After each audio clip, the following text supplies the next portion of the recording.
Okay, we are live. Welcome back, everybody. Going to see if we can knock this out tonight. Hopefully 3 hours will do. I'm going to jump in right away. I'm going to get into the face. I'm going to work the head, then roll down into the hands. I got to finish a little bit in here in the neck. And assuming that I get that done, I'm going to go try to finish up the rocks and gravel and earth on the ground. And a little bit in the mountains. Again, this stuff should be pretty quick. It's more, do we get through the head and the hands? And then if I can get that done, do a little bit of glazing in the background and put in some stars, maybe. We'll see how that goes. So.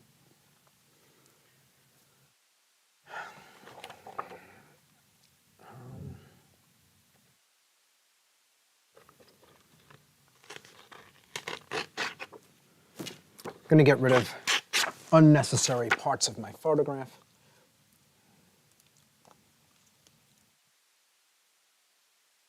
That way I can keep my reference right next to my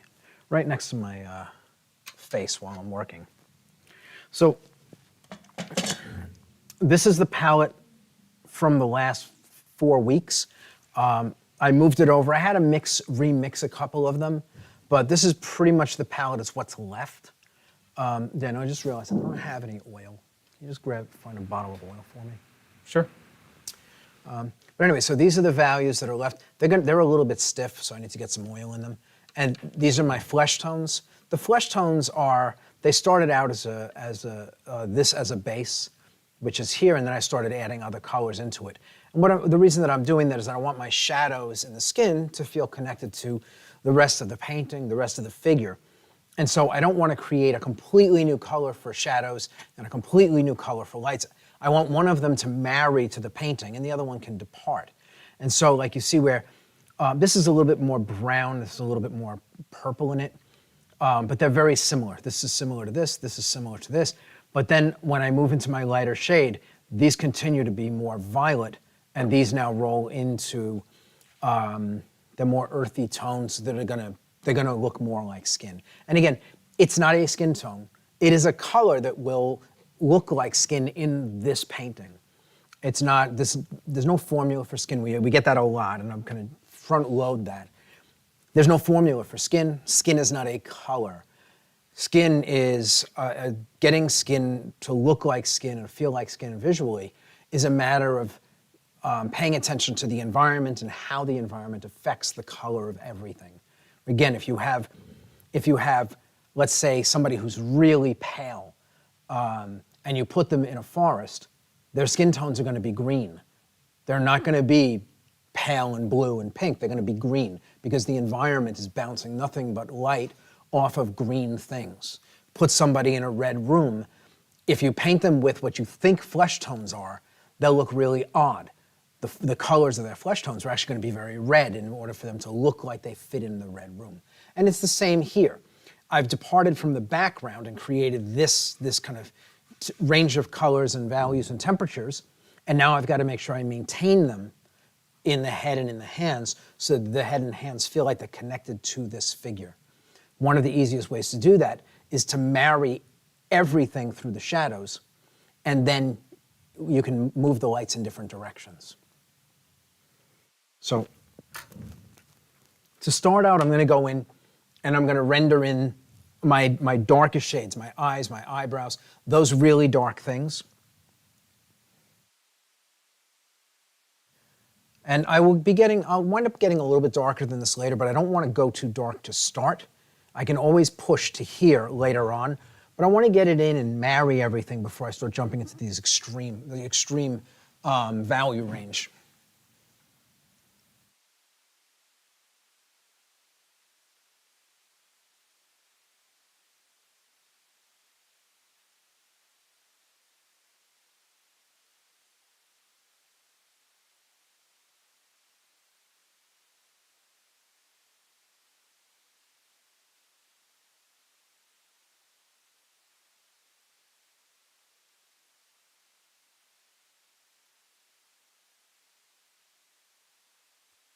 And this is going to allow me to cover what would be several different values with the same shade knowing that I'll be able to go back in later on and just add a few darker accents, and everything will come together nicely.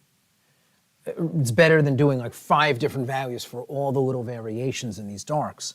This is dark enough. It's a big jump from what the base shadows are going to be. And so it'll read darker than everything around it.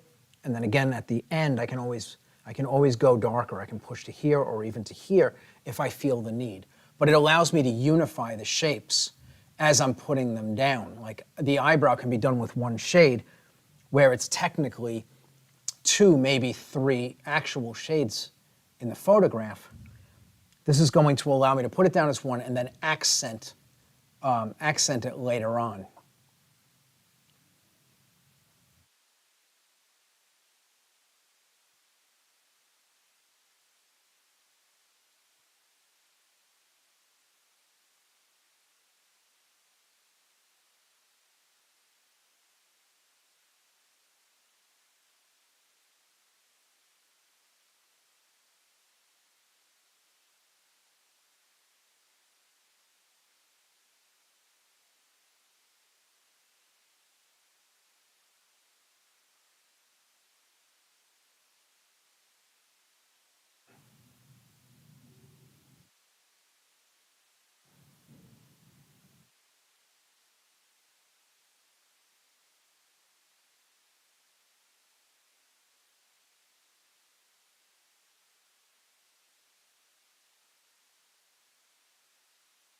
Again, very small, very controlled amounts of paint going down.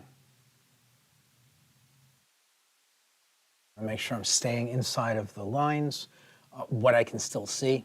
A lot of the lines, my transfer lines, they're buried, they're difficult to see. Some of them are still visible, but I'm having to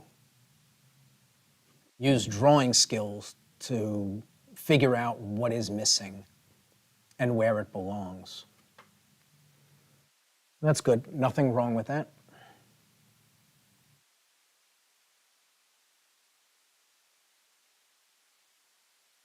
All right, and I'm actually gonna put these down, and as I'm working, I'm deciding that what I'm gonna do is I'm gonna put this shade down, and then before moving on, I'm actually gonna push it darker, manage all of the stuff in these darks, and then move into the lights so I don't have to come back to them. It wasn't what I was originally thinking, but I see room for much darker than what I'm putting down.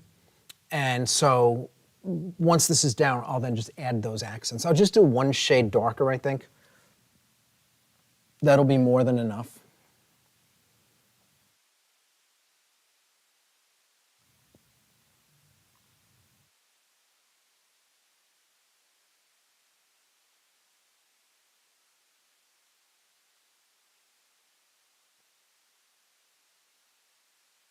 All right, got a question for you, Kevin. Yes. What size brush are you using? I knew that was coming. Knew that was coming. This is a number 1. This is a Series 7 number 1. It's a Winsor Newton brush. It's the brush that I used when I was an illustrator. And actually, this is a fine detail Series 7.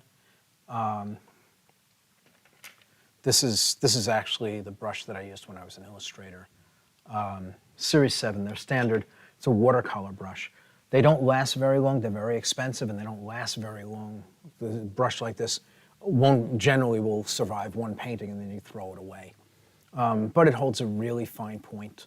And I ordered them. I wanted to try out these new really short-haired ones. I'm not really that partial to it, to be quite honest. If the paint was thinner, it would probably flow off the brush nicer, but if the paint gets thinner, it's not going to cover. So I'm kind of stuck with a brush that's maybe a little bit too soft for the density of the paint that I need in order to cover.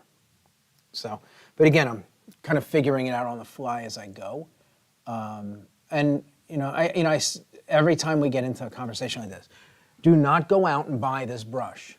This brush is not for you, right? This is a brush I'm playing around with. It's a brush I used 20 years ago. I used it for a decade, and I'm just experimenting with it. And as I'm saying, not really doing the job for me. I'm getting ready to kind of put it down and put it away, because it's actually quite clumsy for what I'm doing. When I did illustration years ago, my paint was usually thinned quite a bit. But for what I'm doing now, the paint, I work heavier now. This brush is not, it's not up to the task. It's not an oil paint brush either. It's a watercolor brush. So it's not really up to the task of what I need for this. So I'm going to go back to Filbert's. Again, it's the catch-all brush. Filbert is a great brush. It really just,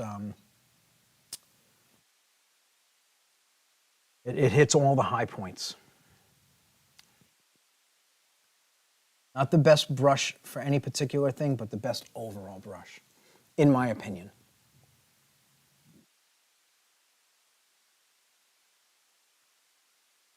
And so I've stepped up. I'm actually gonna, I'm not gonna deal with the darker things in here yet. I wanna see how this plays out as I start laying this in. And again, I'm gonna try to move at a good clip tonight. I mean, I'm fine taking questions, but there may be times when I kind of quiet down a little bit, trying to make sure that I'm moving through this at a pace that will get it done. There's no guarantee. This is going to be a bit of work, and it is possible to get it done, but I don't know if it's going to play out that way.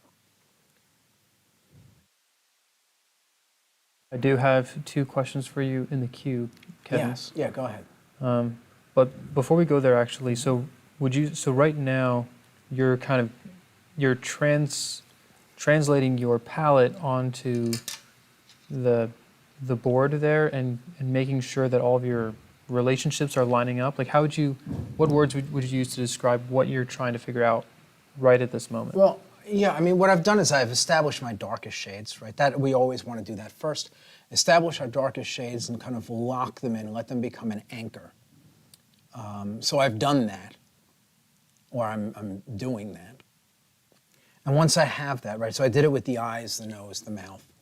Once I have that, I then want to move on and I want to start bulking out my shadows. I want to get them in place because they're going to be darker than the lights or the tone of the board. And so I'll be able to see whether or not the paint, if the values make sense. And I'm looking at relationships. This gun and this gun aren't a perfect match, but they're close enough. I can get a sense as to whether or not that shadow is good, and it's going to cover a very large area in her face. So I can lay that down and then kind of lighten it or darken it as I need. And again, it allows me to expedite the process. I'm thinking in terms of big shapes as I'm working. I'm not thinking details. They're all really, it's big shapes that I'm looking for. But that's about it. And again, just subtle shifts. I'm done with that. Okay. All right, and so this is not going to be the right shade for this entire shadow. It's darker here, it's lighter here, but it's a good starting point.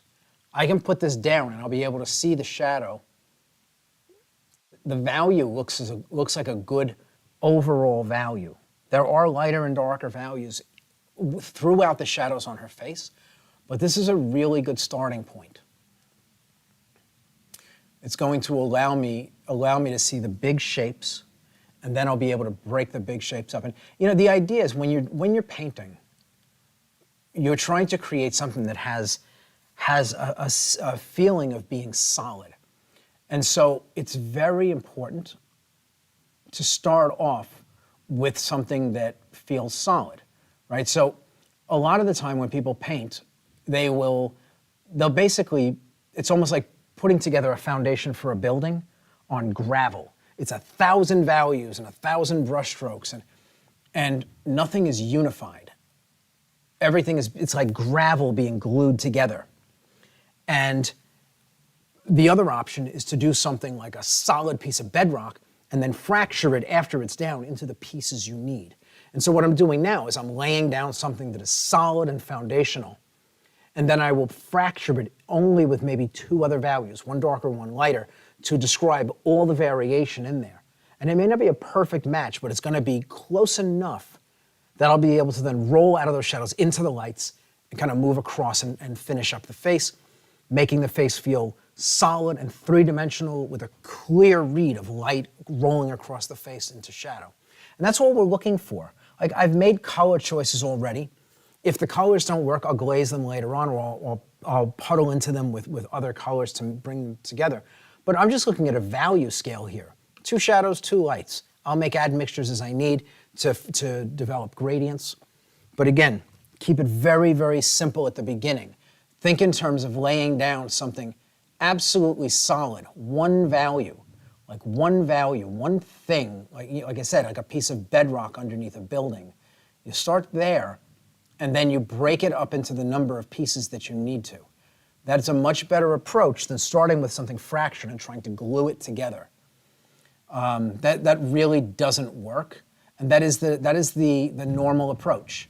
The normal approach for somebody who is untrained is to paint every brushstroke, every single variation. Just in this eye alone, there's probably 4 or 5 different values. I don't want to paint all of those. But if I put this one value down, I can then nudge a little darker and a little lighter. That gives me 3 full values, the base value and then a little darker and a little bit lighter. Really don't need much else. That should suffice. And in some places I might need to make an admixture, but those are, they're not everywhere, and for the few places you have to do it, it's not a big deal. This is also going to help to keep the painting very subtle. I don't want, her face isn't overly dramatic.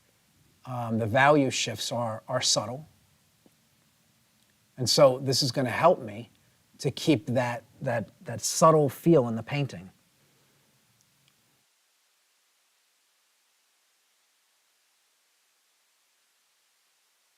And again, I'm just looking at shadows right now.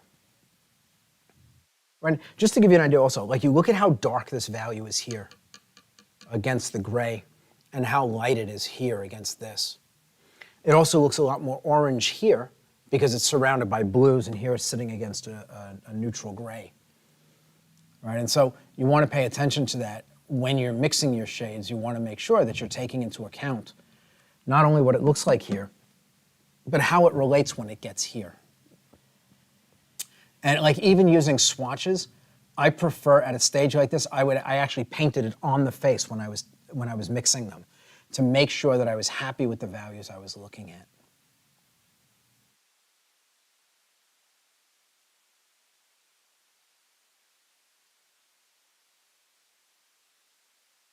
Got a question from Becky. Yes. Can you talk about photo distortion on the head and how to solve it if we are painting portraits from photos? Well, so photo distortion, that's going to be a matter of the lens that you use, right? And so if you want to work from a photograph, you have to develop your photography skills.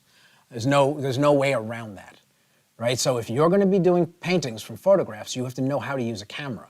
You have to know the difference between lenses, right? There are lenses they're really designed to shoot portraits, and you want to make sure that you're working with those. A 50mm lens is good. It'll set you far enough away, again, for like a head and shoulders portrait, give you enough distance that you're not going to have distortion. And again, like, if you're shooting with an iPhone, yeah, the lens is only going to be able to do so much. But if you're shooting with a real camera, you shouldn't have a problem. You shouldn't have a problem with distortion. Right? If you're shooting with a fisheye lens, then yes, that's going to be problematic. But the right tool for the right job. I'm not going to get into a lesson on photography here, but it is that simple.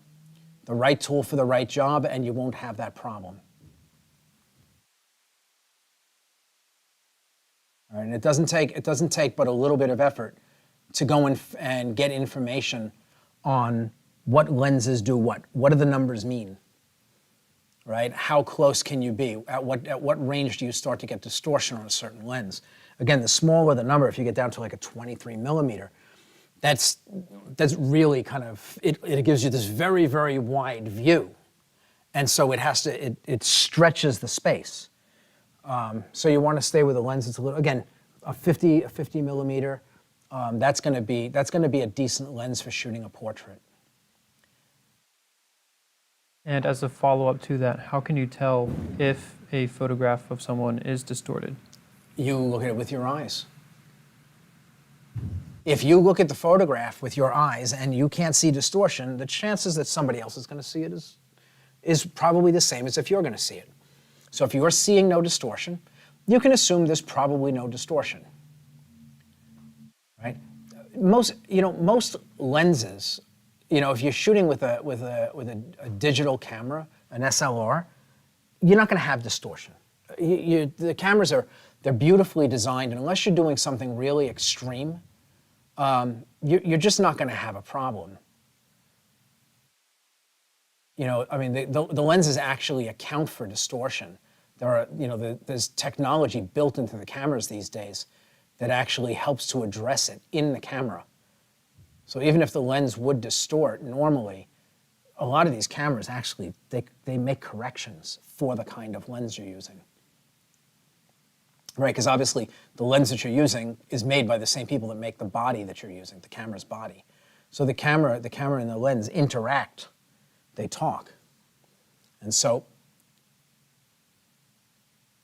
the cameras are designed to account for things like that. And of course, the higher end the camera, the better the technology on that kind of stuff. But even a low end like digital SLR is going to give you some pretty decent technology on that front.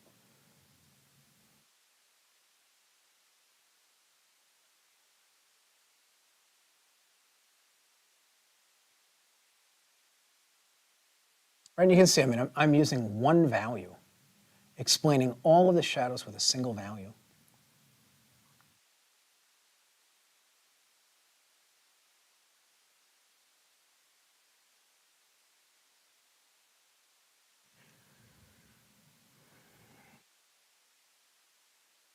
I'm not going to play games with this, but I could probably get away with leaving the shadows just one value. Anyone who's an Evolve who's done vacant shadows knows you don't actually need to do much in the shadows. In fact, you can get away with doing almost nothing and still make the painting look like it's fully realized, like you haven't left anything out. But you can do it without actually painting the shadows. So, like I said, I'm not going to play around with this painting that way.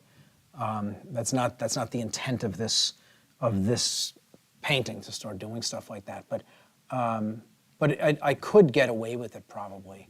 Because we have limited time, I don't want to play games and risk having to fight with the painting in order to get it done. But like I said, anyone who's done block 5, vacant shadows, would know that I could probably just leave these shadows like this as long as I paint in the lights with care. The shadows don't need any real information in them.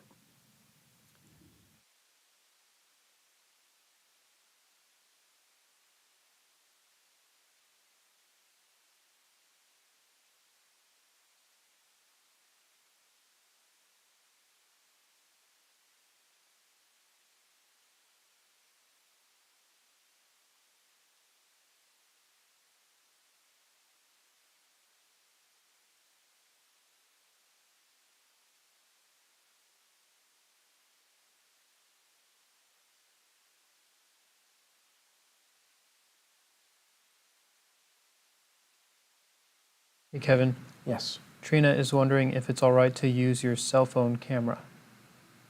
Your cell phone camera to take reference photos? Yeah. Well,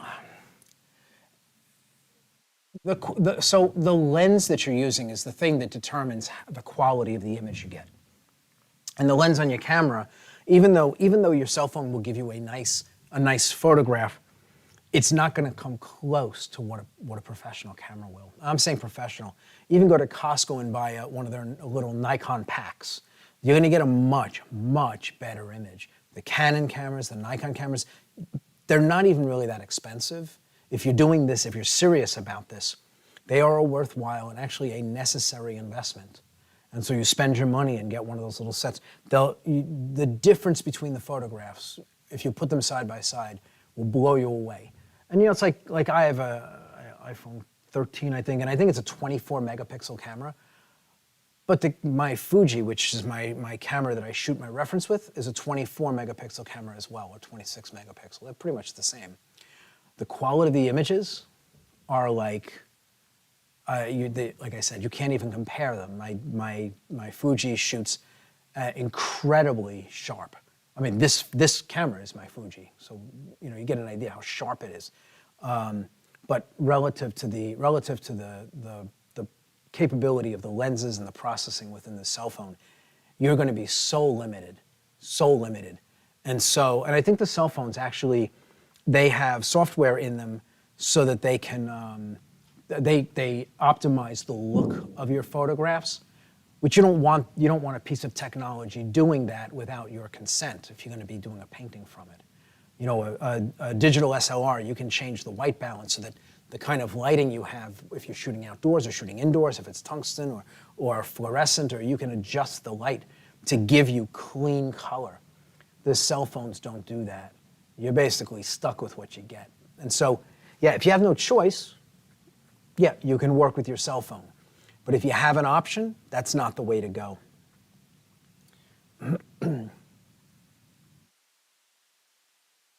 What camera did you use back in the 90s? It's funny, I actually had a Fuji S3 Pro, I think is what it was, Fuji S3 Pro. It was, I'm a big fan of Fuji's cameras. I think it was one of their earlier digital cameras, but I think it was the S3 Pro. And wonderful camera. But, again, technology, it gets better and better and better. But I've been using Fuji. I swung over to Nikon for a number of years while I was waiting for Fuji to come out with the next generation. It took them a while. But they're back on the market now, and their cameras are incredible. They're really, really top-notch. Like, you can actually, so the camera that I have here is the XH1, Fujifilm XH1. And the XH2 is about to hit the market, which means you can buy the camera that I'm using right now for a few $100 within the next month or two. These things will be hitting they'll be hitting like B&H Photo. Will have dozens of used versions of this camera. Definitely worth picking up. I just bought another one. I bought another one for like $600 a couple of weeks ago, so that we'd have a sharp camera here and a sharp camera on the painting. So definitely a worthwhile investment, and you can get them in excellent working condition. Then you have to buy a couple of lenses, but you're talking about a minor investment if you're looking to make money at this. And again, like I said, a necessary investment. It's not like, well, you could spend the money or not. If you're going to be doing photographs for paintings, the quality of the camera matters. So, but yeah, I wouldn't go splurge on the new one, right, as you're learning. Like the XH1, excellent camera. I highly recommend it.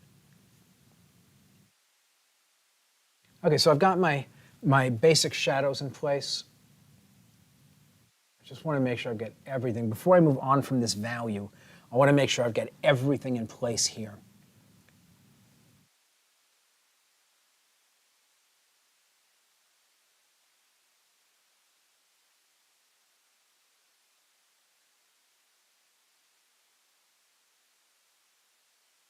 So I kind of go around the painting. I'm looking all the way around. Have I got everything?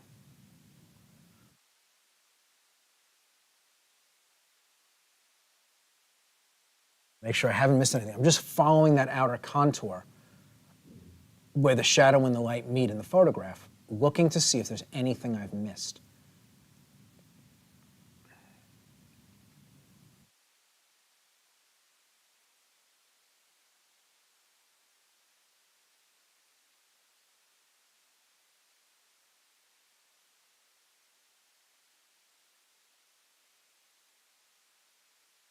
Hey Kevin, Becky said that she has an old Fuji from 2008 or 2006, and she's wondering if it's too old.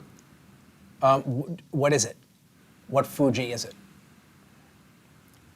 Right, that matters. Which camera is it? Okay. I mean, I'm assuming that it's a digital. I'm assuming it's a digital camera. but I need to know what camera it is. But I imagine, first of all, there's no such thing as too old. There's a Hasselblad's been around forever, and you could take one of their film cameras and get photographs that are just as good as the best camera on the market today in a digital format. Leica is another one. Incredible cameras. I mean, just absolutely incredible cameras. They've been around for a long time. The age doesn't matter, So megapixels may be different, the processors will be different, speed, things like that. But to get a single photograph and then get another one and another one in a setting when you're just trying to get reference material, yeah, I mean, as long as again, digital format is what you want at this point, just because it's much less expensive to deal with your photos, right? You're not running film and then finding out the film doesn't look that good, so you have to shoot again and throwing away the money on film. Digital, you just delete the images you don't want and move on from there. And so, yeah, digital is a much better format in that way.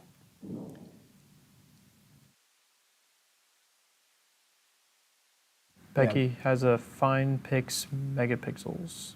Okay, so that's 14 megapixels. Yeah, no, I actually know the camera. That's a point and click camera, and yeah, I mean you'll get clean photographs with that. You're not going to be able to get like full figures. Like you won't be able to shoot a figure like this. The pixel density is not enough to get an image of a full figure and have it dense enough that you can blow it up for a painting. But doing a head and shoulders portrait, absolutely, that camera will do more than enough.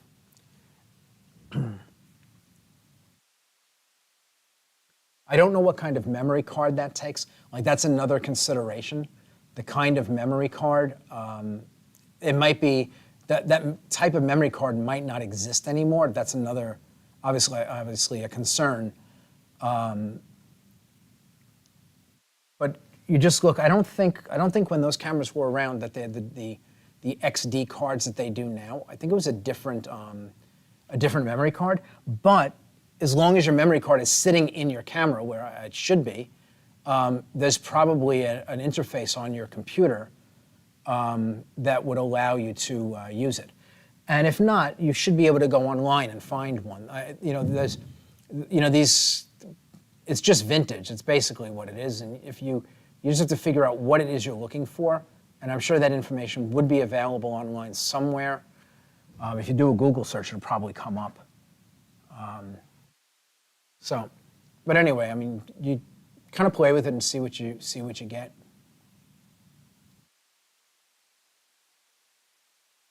And you can see I'm pulling the flesh tone into the white of the eye here. Again, I'm not thinking in terms of the values of the color of something. I'm just thinking about what is it value-wise. It falls into the shadows. I treat it like it's a shadow.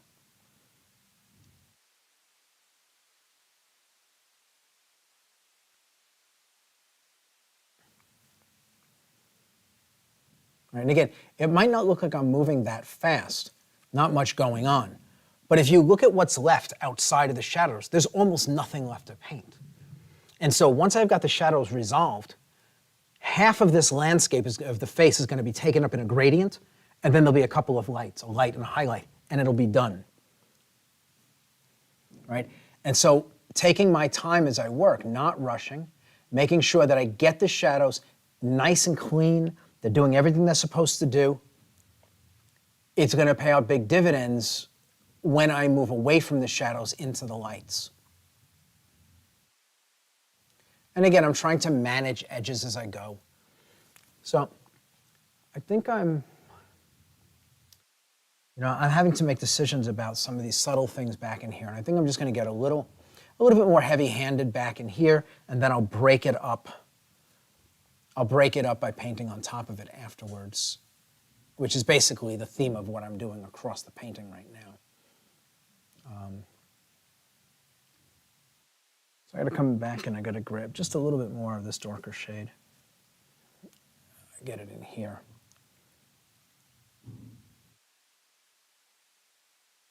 I've got a few other questions for you, Kevin, switching topics. Yes. The first one is from Mary Jo. Yes. Is there ever a time when it's all right to put a painting aside and work on another one? Yeah, yeah, whenever you want to. It's always okay. You know, there are no rules. Like once you know what you're doing, you just do what you want. You know, if you're working on a painting and you're just not feeling it, put it down. Just, you know, it's not like you're 6 years old and being told to eat your vegetables. I mean, like you're an adult, you eat what you want, right? You don't want to work, don't go to work, right? This is, you get to make the rules with this. It's one of the beautiful things about being an artist is that there's nobody standing over you, right? It's not a 9 to 5. Now, if you're doing it professionally, you have to make a living, and so you can't get into the habit of not working when you don't want to work, right? There has to be some kind of accountability in there. But if you're just not into it, put it aside, move on, do something else. I wouldn't let too much time go by because you really lose interest. At least that happens to me.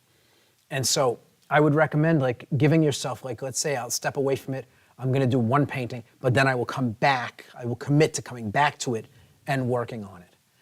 I think that's completely fine. Again, there's no rules. And let's say you're working on a painting, it's purely for you, or you're going to put it into a gallery, and you're working, you decide you're not that happy with it, don't finish it. Put it away, throw it away, move on, right? Why finish something, throwing good time after bad? If you're not happy with the painting, you don't like the direction it's going, you don't see a way of making the painting something that you would be happy with, enjoy working on, be proud of when it's done, see it as a sellable product, why spend the time and finish it? Just get rid of it. Again, you can't be lazy about this stuff and say, like, well, you know, this painting's not going the way I want, and I don't want to do the work to try to pull it back. But if you don't see an end game for a painting, like it just gets completely off the rails, stop. Put it away. Throw it away if you don't want to work on it again. You're not locked into having to do anything, you know? And that's important. You know, a lot of the time, we will fight back against having to do something. Even if we don't think about it, when we know we have to do it, we get this it's so natural for human beings to push back against the demand. So if you don't want to do it, don't do it. But if you do choose to go back to it, it's your choice now. You're making the decision to do it. And so it's not going to be so bad going back in. And again, this is like for me, because I do the same thing. There are paintings that I've done that, I mean, I started them and I just was not feeling it. And I couldn't give it everything that it deserved. And so I step away from them. Step away from it. Just let it be. Come back to it when I've got a little bit more energy and drive. But yeah, definitely, if you're not careful, it can turn into, you know, walking away from a painting for a week. It can turn into 3 years. Stop laughing. Yeah, I've got laughing going on over there. We had the painting of Gary that I did. The portrait took me 3 years to get done. I got the first like 7 hours done. The painting was only like 7 hours away from being finished, and it sat for 3 years in that state. And now I'm constantly harassed about it. It sat here on this shelf for 2 years. Moved from the other school into here, sat here for 2+ years. Terrible. But that's why I say, like, you have to be committed to getting back to it. So I'm going to just take my next darker shade. I was going to make an admixture, but it's not really showing up. So I'm going to go back up one shade, and I'm just going to, small amount of paint on my brush, and I'm going to drop this in and just add this slightly darker shade into the shadow that's already down in the places where I believe it belongs. And again, you can see it's not having a huge impact, just a little bit. I don't need it to be too strong, right? You think about it, for those of you who do Evolve, block 1, when we do reflections and highlights, how bold are they? Well, they're not. In some cases, they're barely visible. That's all I'm doing here. Very subtle, very subtle. Again, restraint. Restraint is critical to being able to make beautiful art.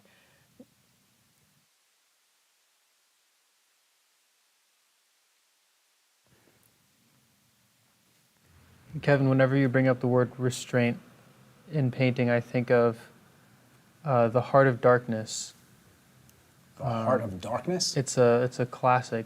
I'm forgetting who wrote it, but he's describing the main character who he represents just all kinds of greed and desire, And the way that he decides to describe this character is that he knows no restraint. Like he has no sense Yeah. of restraint.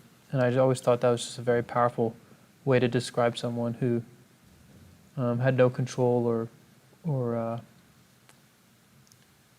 ability to kind of to be wise and slow down and be thoughtful about the decisions that you make. Well, that's a terrible place to be, not just in art, but in anything. Yeah. Because it's a lack of self-control. If you're not in control of yourself, the wind blows you where it will. Find yourself in places you don't really want to be.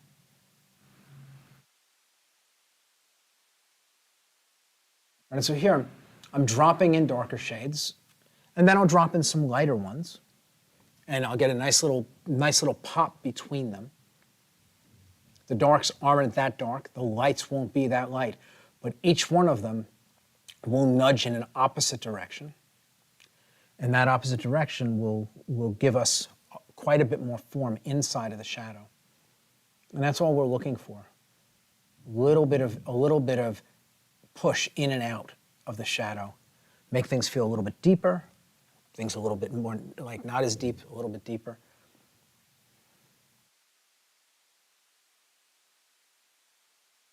Again, I don't need a lot of detail.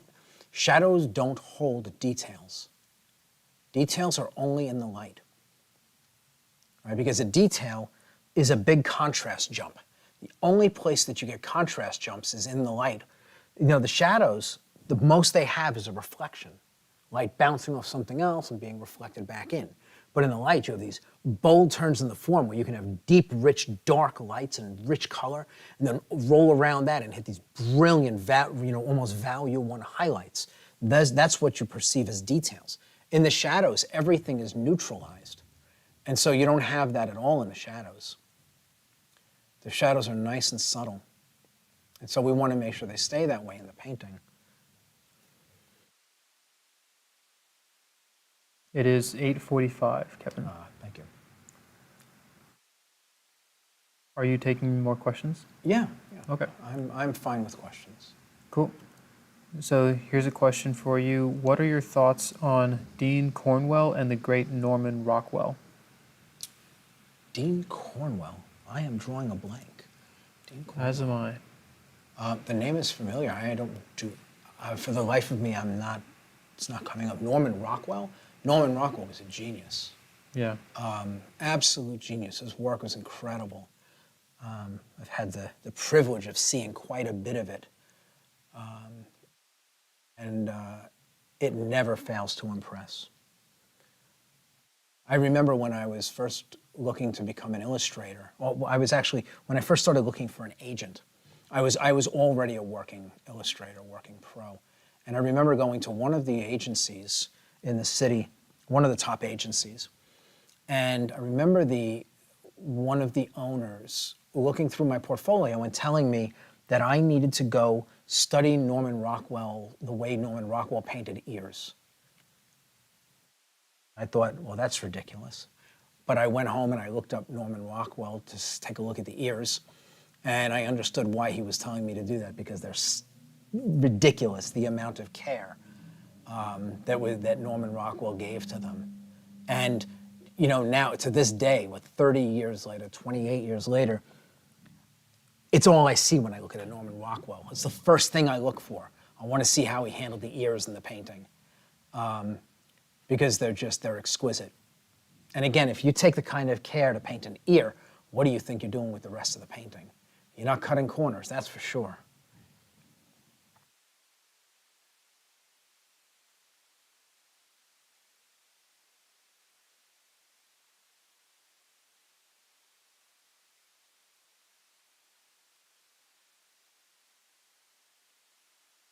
Again, as I'm putting these darker shades down, I'm also knocking down the edges. I don't want any sharp edges. Again, in the shadows, there's almost no need.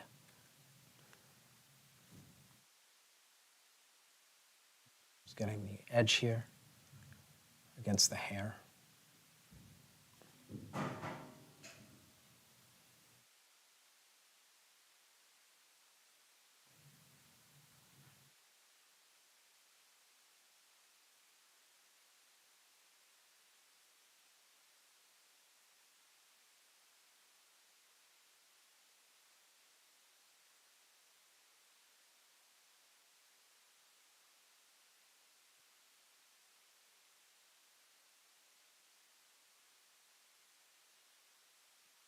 Okay, so I've got that darker shade. I'm going to create an admixture now between my shadow and this shade. Drop in some slightly lighter shades in the shadow. And then I'll be able to move into the lights. I'll be able to start creating my gradients. Again, just going to grab a little of this and kind of test it and see if it, I'm going to go a little bit darker. It's a little bit too strong. Again, I can always build it up, but if I make it too bold, when I first put it down, covering it's going to be very, very hard.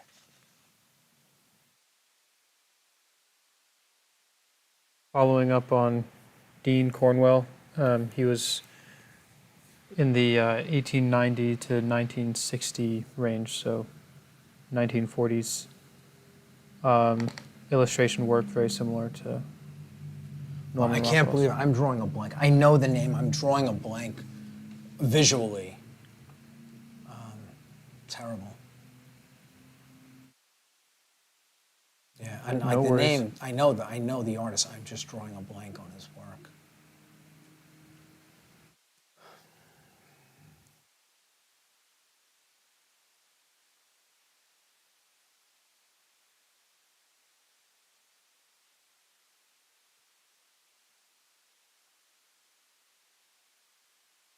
Again, just dropping this in. As you can see, this is still very clearly a shadow value. It doesn't look anything like the light. It looks like the shadow. And so even though it looks pretty strong in here, it's really not. When I drop the lights in, this is really still going to feel very much like a shadow.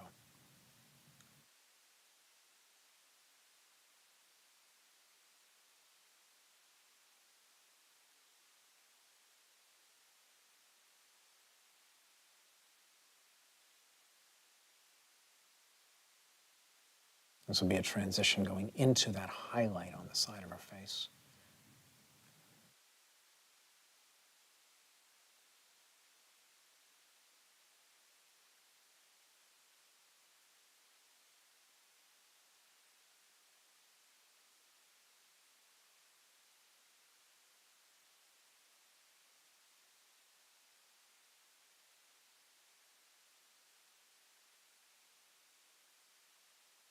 Again, making lots of little decisions here along the way as I'm going. Overwriting some of the stuff I've put down already. Watching where I create gradients. Some places I'm overwriting, some places I'm adding the value in and mixing it in to create something in between.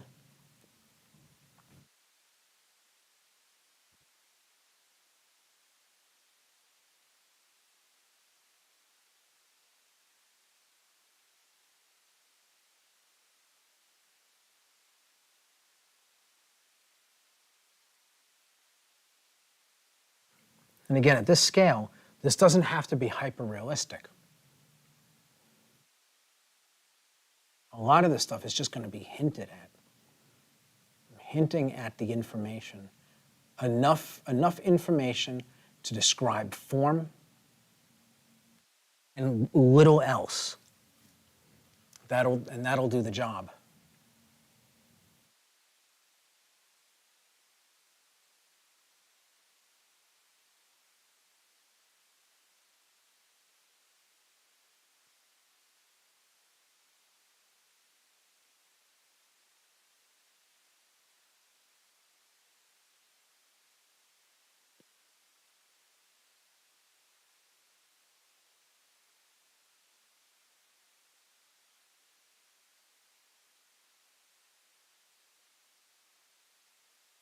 And again, trying to manage my edges while I'm doing this. I don't want to leave a bunch of edges to then fight with later on.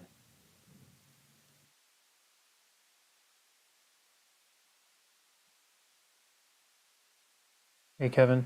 Yes. When was the last time you painted a face at this scale? It's been 20-something years. I don't work at this scale. I mean, this is tiny. That's like this, what? This is 3 about as small inches? as I work, this portrait. Mm-hmm. But the one you're working on now is like 2.5 inches? Yeah, 3 it's 2 inches, 2 and a inches? half, somewhere Yeah. in there. Not much more than 2.5. Mm-hmm. Yeah, it's very small. Yeah, and getting in to do the work. I mean, this is illustration though. You know, you would work smaller. In most cases, not everybody does, but most guys work small. The painters, like this is actually a good illustration size.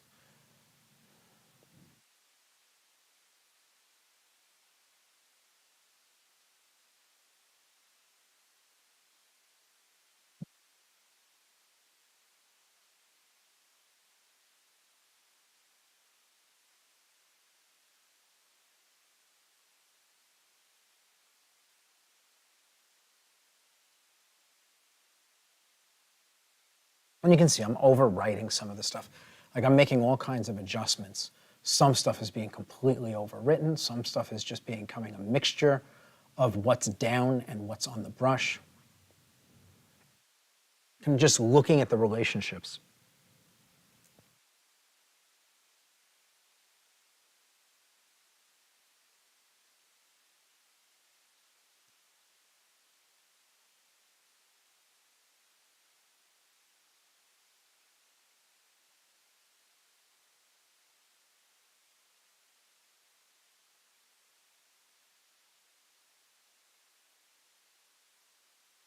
Question about portrait sizes from Becky. Yes. How big is the average portrait size, and what would that be for, say, one person, and then what would it be for like a whole family? So there's no such thing. There's the size that you work, right? So, I mean, I would say, so for me, my portraits are all about life size. If a person's 5'8", they're 5'8" in the painting. But it all depends on the painting you're doing and your clients. And, you know, you do the math. If a person's 5'8" and they're 2 feet wide and you need a foot on each side of them and you add 3 more people into the painting, what does that do? And your composition matters because they don't stand shoulder to shoulder. They're stacked in front of each other. Maybe one person's sitting down, 2 people standing up, right? So there's no such thing as a size. There's the composition determines what the shape of what the picture shape is, a square, a rectangle, right? And then how big do you want to paint the figures within those dimensions? So you might be 2 by 3, so the painting could be 2 feet by 3 feet, 4 feet by 6 feet, right? You keep scaling up. But generally speaking, you don't want to be actual size. Like 90% of actual size is good. The further away the painting is going to be hung, the bigger it can get. So if the painting is going to be up on a wall 8 feet off the ground, yeah, you can scale up to life size or even bigger. If it's going to be off the ground, like really elevated, you could go 120, 130% of actual size. And if it's at eye level, you want to be at maybe 90%. That's a good size. But again, it all depends on your client. Not every client has the wall space, right? So you can like working at life size, and if you have a client who doesn't have the wall space for it, you can't do a painting for them at that scale. And so you have to account for that. There's no one size fits all to any of these questions. Everything is as per the client's need. And again, like, what do you market? If you're marketing life-size paintings, then you need to stay in that range. And if you're marketing, small kind of, small, more less ostentatious work, then like it's a very different clientele, right? So, but again, there's no single answer to that question.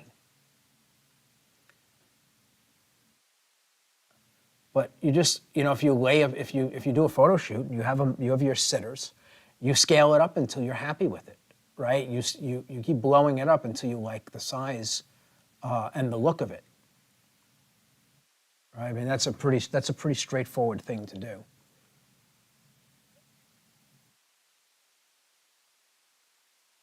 Another question. In your 30-plus career, do you ever feel the pressure of deadlines, especially with how long some of these paintings are to complete? What is your advice to Evolve students? Well, I mean, the first thing is you have a contract that doesn't put you back up against a wall to deliver. I mean, that's a starting point, right? You're the one who writes your contract. So build in an amount of time that will allow you to finish your work without it becoming stressful. Because what's the point of doing that to yourself? Like putting yourself in a place where you're miserable, scrambling to hit deadlines. I mean, you have to be good about managing your time. Not everybody can do this work because not everybody is able to manage their time. You have to be disciplined. You know, it doesn't matter that people are going out and it's Tuesday and you have work to do, so you don't go. You don't do things with other people when you're working. You know, you have a schedule, you have deadlines and all of that. When it's time for you to work, you show up and you work. And so, you know, all of these things, if you schedule your work and you treat it like it's real work, and which you should do, because if you don't, nobody's going to respect the work that you do. Your friends won't. You know, they'll think that you can just drop what you're doing at any time and help them, like, you know, move furniture and whatever else it is they need because you're sitting around. Like, you have freedom. The truth is you have deadlines. You have work just like everybody that gets up in the morning and goes to work. So, you know, build in deadlines into your contract that you can manage. Adhere to them. You know, make sure that you're actually, you know, when you have a deadline that's in a contract, that you don't wait till the last minute to deliver. You know, my portrait contract has a 2-year delivery date in it. 2 years, 24 months from when I get the approval from the photo shoot. I don't take 2 years to deliver paintings, just Gary. But most of my paintings, they're finished within a month or two of the commission. Within a month or two of me taking the photo shoot, they're done. And so I deliver early. But they'll sit around my studio for a month or two after they're done, and I'll still deliver it 16 or 18 months early. So, but again, like, you're the one who drafts that contract. Make it a contract that works for you.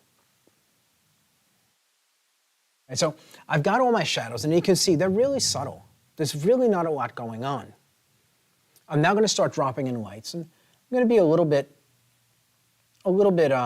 heavy-handed. And you can see this is a big jump. I am going to have to marry this to the shadows that are down. But once this is in, it's going to give me a pretty good sense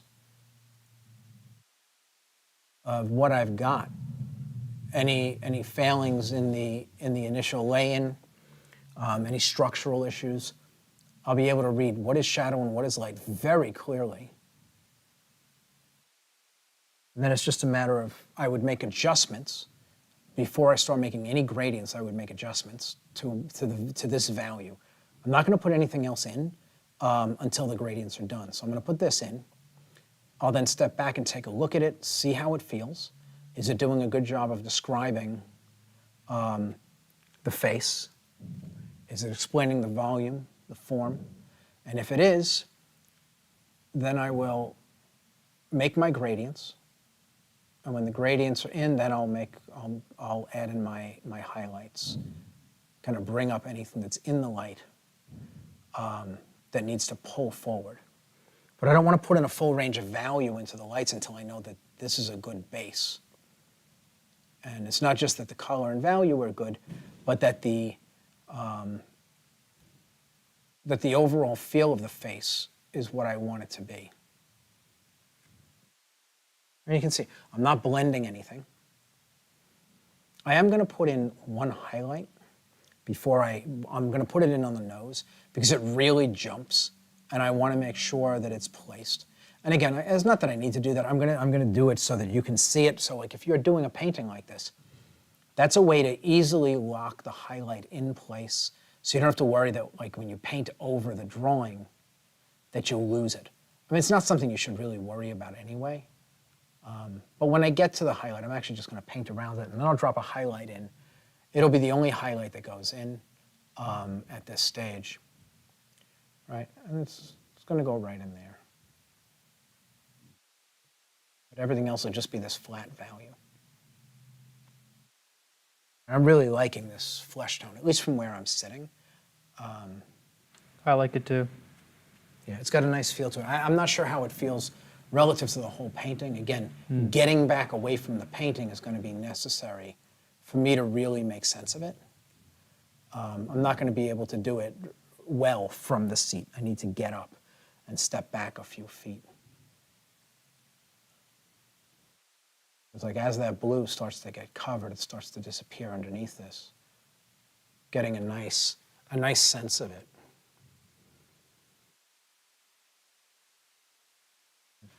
I'm just going to grab this shade and drop it in as a highlight.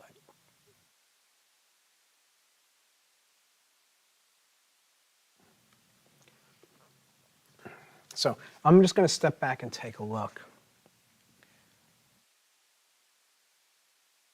See how I feel.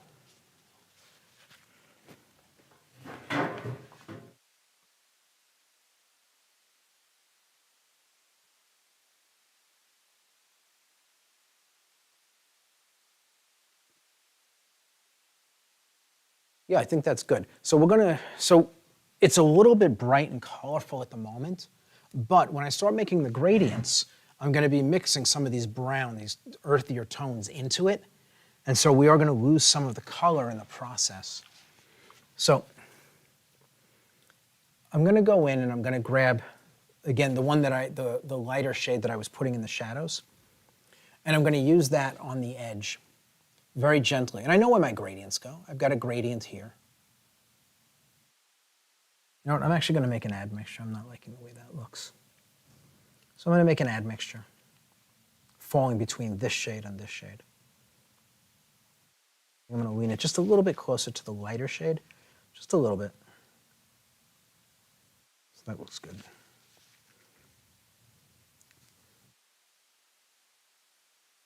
I'm just going to go right over the edge where the shadow and the light meet.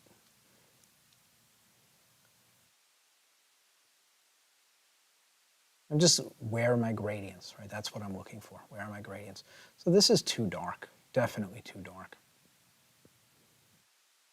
And I'm starting to see, as I'm sitting here, I'm looking at this thing, I'm starting to see where I need to get a little bit lighter.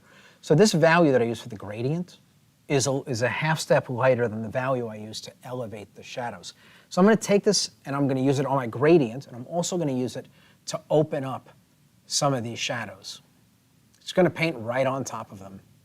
It's going to allow me to open them up so they're not quite so dark.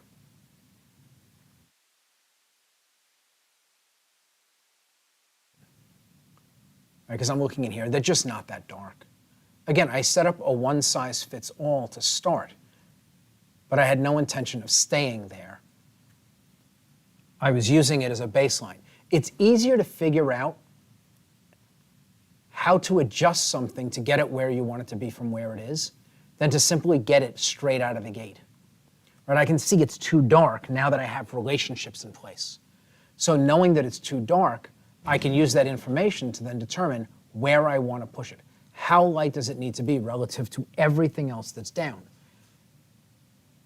Right? And you can see, I mean, it's really kind of coming into line. Still reads as a shadow, but it's coming into line nicely. And I'll probably wind up elevating a lot of what's over here.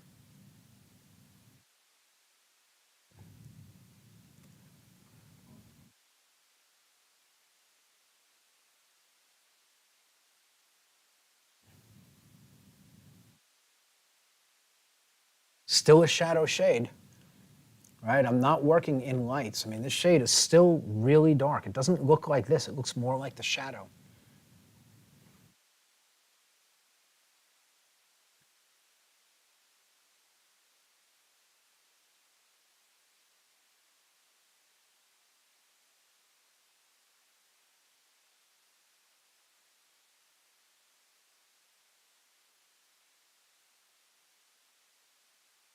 And again, some of it I'm overwriting, and others I'm allowing it to mix in. So here, like all of this in here now feels so dark. I want to just completely paint over it. And I'm careful, like when I paint over it, I'm careful to not mix the paint. I want it to sit on top of what's there. Right, and so this is allowing me, because I have relationships in place now, it's allowing me to make these adjustments to make sense of what's here and adjust the values to more feel like the photograph. And again, I'm not matching colors. This is an exercise in managing value. I really don't care about the color in the photograph, and we've talked about that many times already. The color in the photograph is just a starting point. Really doesn't make that much of a difference to me. It's a bit of a guide and nothing more. I mean, and when I say a bit of a guide, I really do mean just barely gives me guidance when I'm first starting. It gives me something to compare to. And here, I can pull this up in here. And again, you can see I'm really kind of working over a lot of these shadows. I've decided they're too dark. And I'm just opening them up.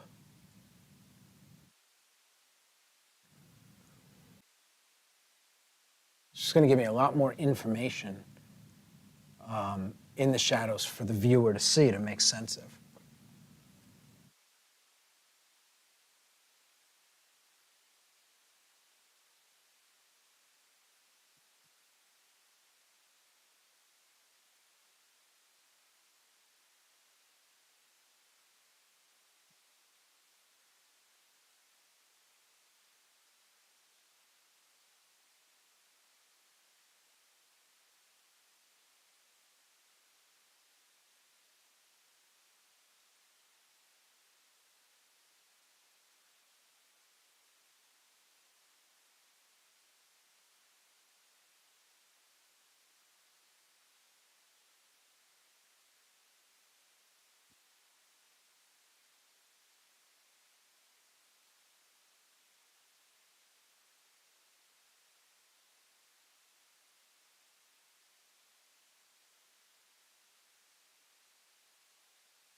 And again, I'm just kind of winging it as I go, looking for how the relationships play one against another, and just pulling them back into line.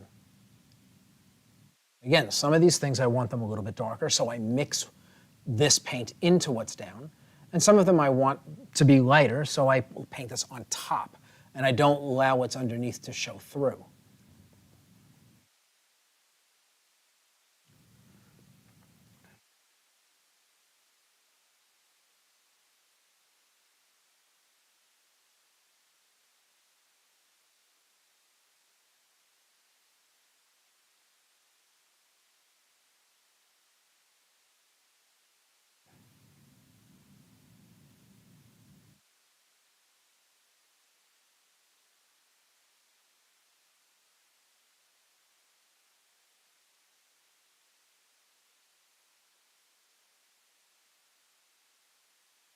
Again, just being gentler allows me to mix the paint.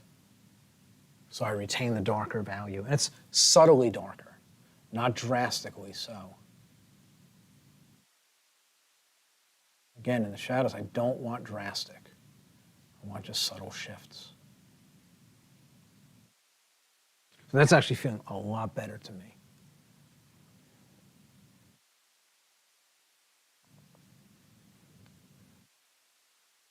I'm going to pull this in, mix it into this shadow, and open this up a bit.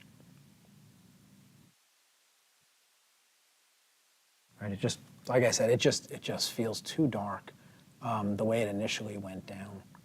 So.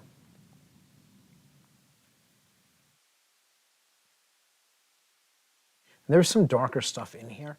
And again, like, you know, for me, if I need darker, I can always kind of drop it in on top of this after the painting is moved further along, or I can wait until it dries and I can very quickly just glaze it in, and it'll take me just moments to get what I'm looking for like that.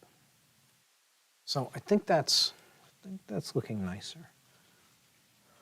Question for you, Kevin. Yes. When you paint a light over a dark, will it stay like that over time, or will the dark show through later.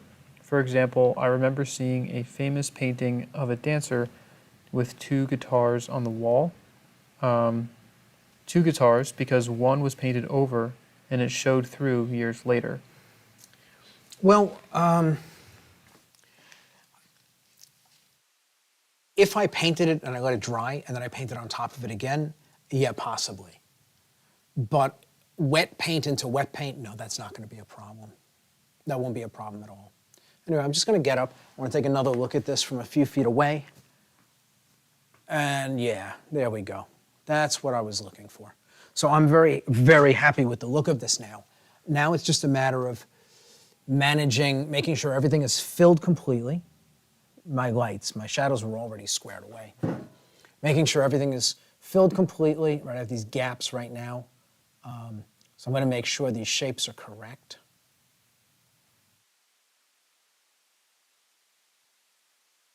Then I'll go in and I'll deal with gradients.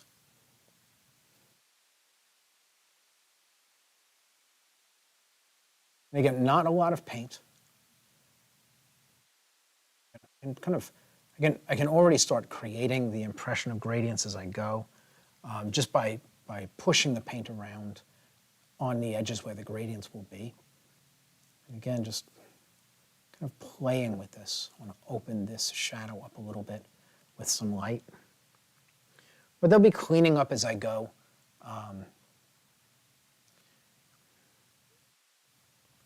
Again, I'm just manipulating everything as I go.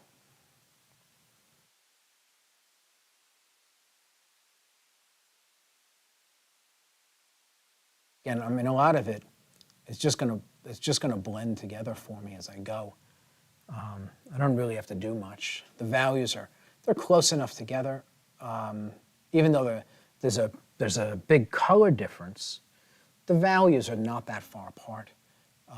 They actually are playing very nicely together. They're mixed from the same colors, which is a big deal. It helps them, so they play nice together when I try to create my gradients. Looking at that sharp edge you just placed right under the eye socket, Yeah. to the right of the eye. Mm-hmm. It's pretty neat to see that, especially in comparison to the photo, which is a little softer. That right there is you seeing and seeing that there's a cast shadow there and choosing to make it sharper to reinforce Yes. the impression of form. Yeah, and again, just basic fundamentals. I want to create the impression of form, and I understand how it works. I understand what the sharp edges do. I understand what the graded edges do, and all I'm doing is manipulating the edges. I mean, I'm doing it as I'm laying down value, but I'm basically just manipulating edges to describe or to create the illusion of three-dimensional form. Sharp edges alone don't do it. Graded edges alone don't do it. It has to be a combination, and the combination has to make sense.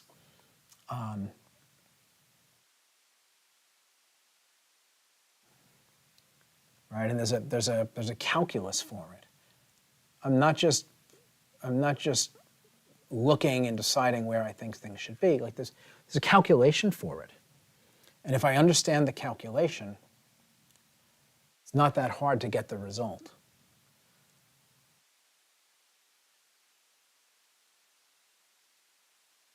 And those are the kind of decisions that you can make that deviate from the photograph, but actually make it feel more three-dimensional and more lifelike, Yes. which is pretty cool. Yes. So this is block 1 and 2 happening right before our eyes from the Evolve program.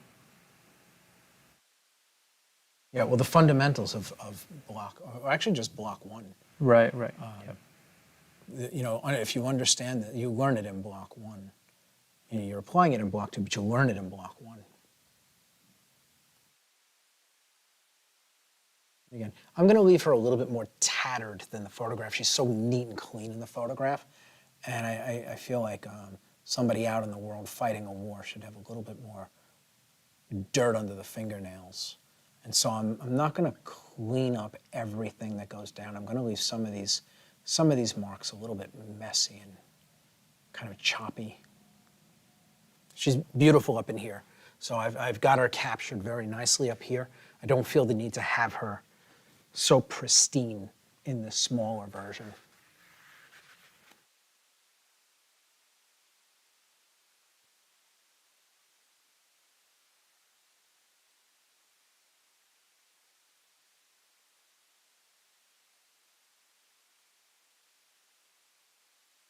Another question for you. Yes.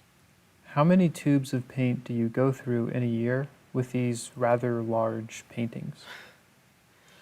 I don't know. I mean, it's not crazy. You know what? You would think I'd go through tons and tons of paint, but I don't. You know, again, this is the whole point of using good material. The paint, what comes in a tube, it goes so far, so far. I mean, you see, like I mixed these shades, and I have been using them for 5 weeks now, right? And again, it's a small piece of real estate, but like this is still a lot of. This is like more than half of what I mixed originally to start. On a big painting, I can do that. I'm not really that wasteful with my paint. I'm not stingy about putting it out either. I'd rather throw some excess paint away than have to go back and remix. But I got to tell you, like I don't replenish paint that often. I mean, some colors last me more than a year, a couple of years. Other colors they're used more often, but no, I mean even on the big paintings, like I know the Grand Master Portrait, I didn't run out of paint in any tube when I was working. I mean, I barely used any paint on that painting relative to a full tube of paint. It was, yeah, again, like not that much paint. When you're using good stuff, it lasts. It goes a long way.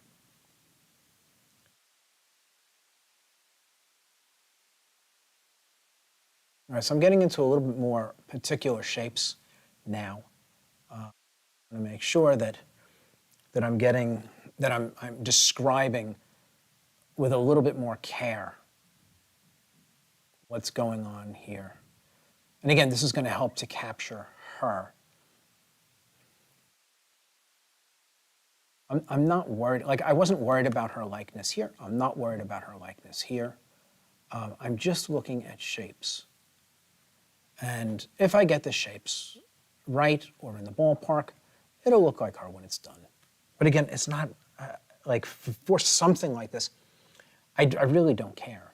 It doesn't matter to me. A portrait is obviously different. You know, a commissioned portrait is different. You have to get a likeness. But for something like this, getting a likeness in something so small is a lot of work and really arguably unnecessary, like for a book. Like as long as you know it's the same person, that's good enough. Man, I'm just looking at these shapes, this curve, how this comes up. Trying to get all the shapes in place.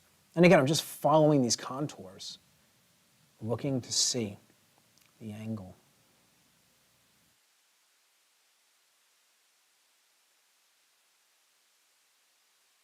Gonna move through this. This is good. It is 9:20, by the way. Yeah, time is just flying by. Wow.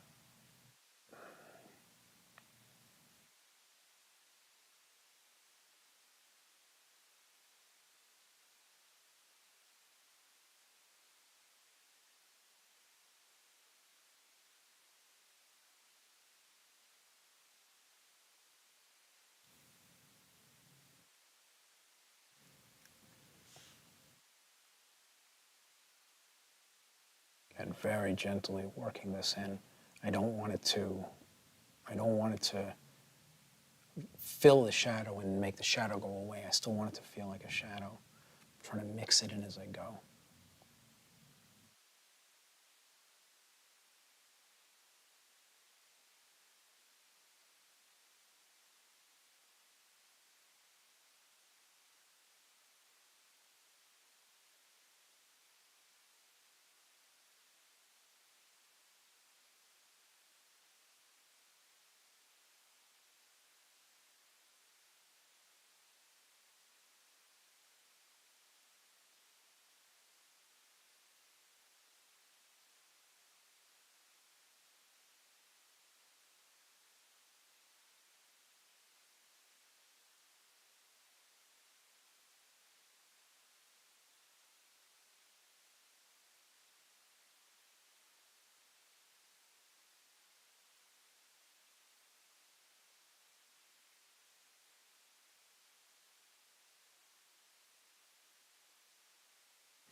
and start breaking up edges.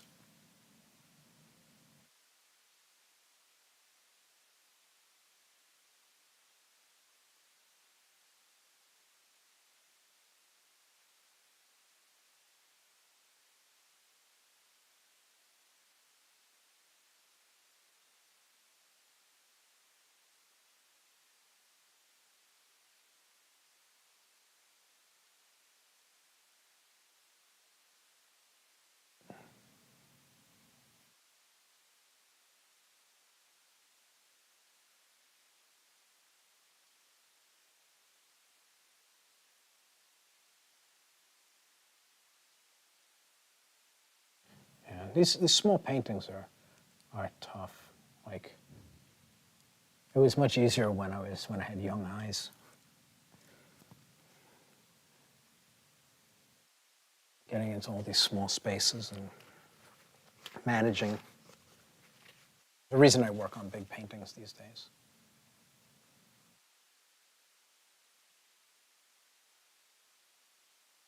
The truth finally comes out. Yeah, well, there are lots of reasons I work on big paintings. Yeah, This of is course. definitely one of them. It's hard to see. You know, it's a bit of a struggle at times.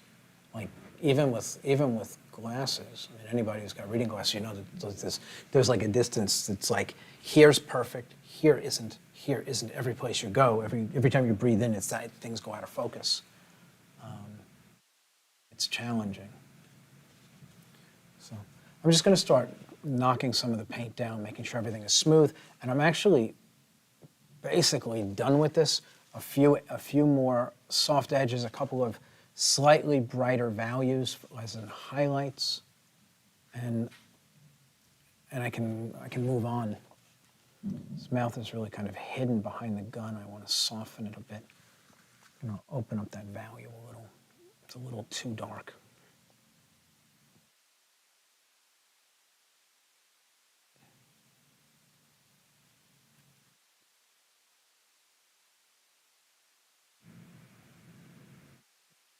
Comment here on the chat. Hey, they say gray is the new Foxy. It's not. Gray is gray. Yeah, no, unfortunately, no, it's not. No, I mean, there are definitely challenges. Like getting older, there are challenges. I mean, you know more, right? Like I've been doing it longer, and so I'm more experienced. But at the same time, like I said, my eyes don't do the job they used to do, and that is definitely a challenge. You know, when you're trying to paint, what your eyes allow you to see is, I mean, arguably everything in your painting.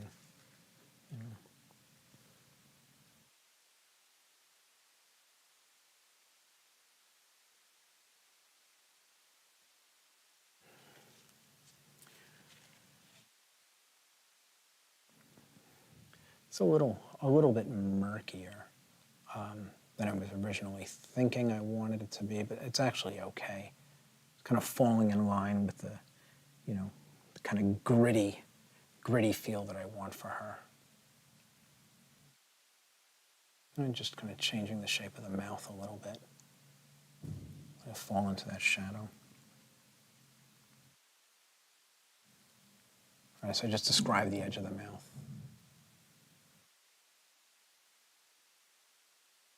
Soften up the edge of the lips.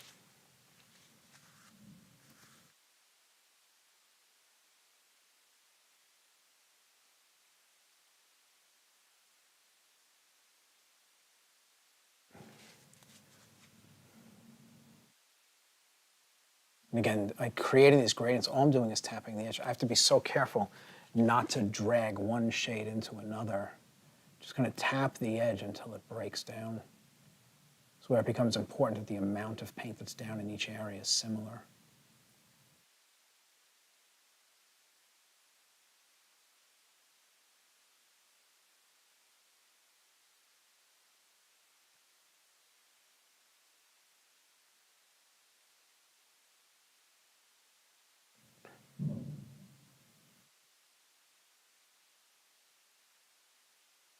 Again, I'm just hinting at things I'm seeing in the photograph, trying to break some of these shapes up. And again, all I'm doing is building in the lights a little bit more. There's like lots of hair that's casting shadows here. And so breaking it up so it's not solid. They're not solid shadows, but they feel kind of lined with light peeking through in between the hair.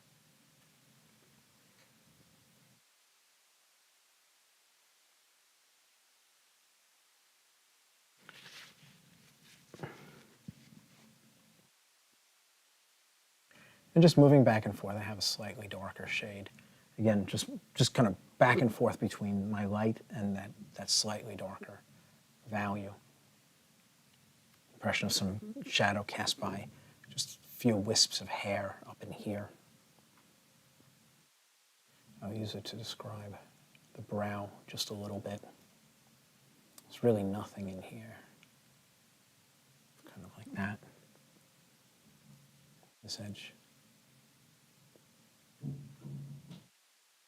Kind of like that. Again, I'm just adding in the extra darker value in the places where I see it. On the edge of the nose here, the side of the nose. Kind of comes down. And it comes out here. All right, and so this is yet another value. I started out with one value for the light, and now I'm starting to build in other values into it. So, right, I put down bedrock, one value, and now I'm breaking it up into other values by adding something subtly darker and something subtly lighter. But it's going to give me the full range of value, or at least the impression of it. And again, I mean, what we're doing is we're crafting an illusion. It doesn't have to be everything, it just has to look like it. We just have to fake it.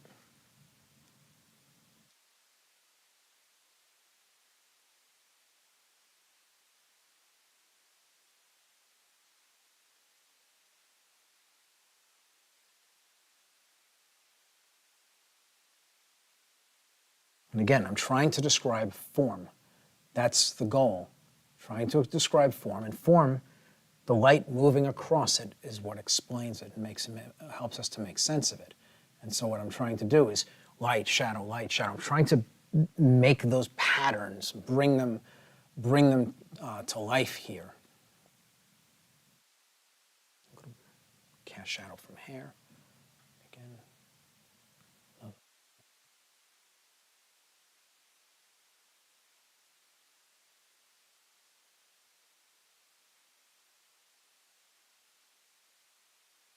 Some.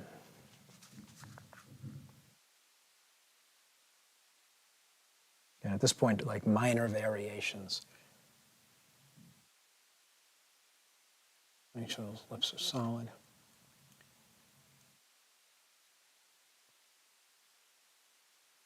I gotta flip the painting just for a moment. I can't get a good angle on that.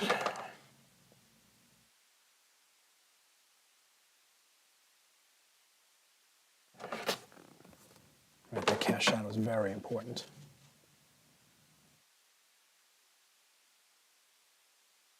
Grab a little bit more light.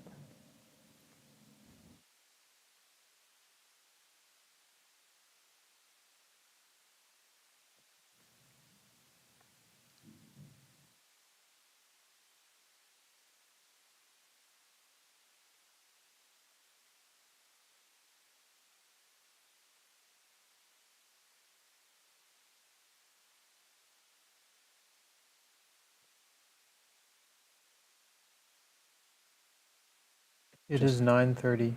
Okay.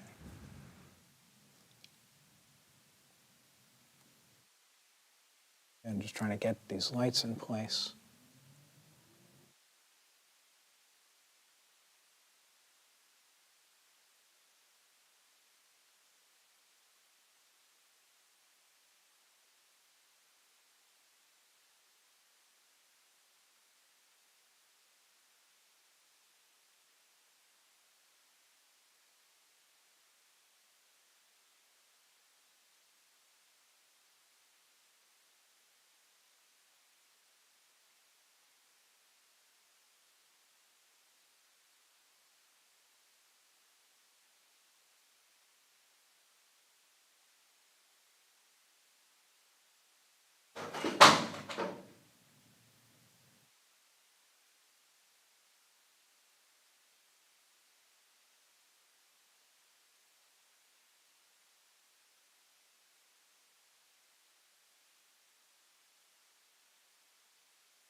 I'm going to jump up another value.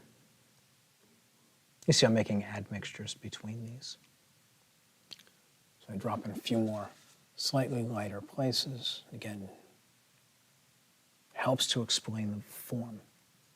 Gives us a little bit more dimension. After I put this in, I should be able to just deal with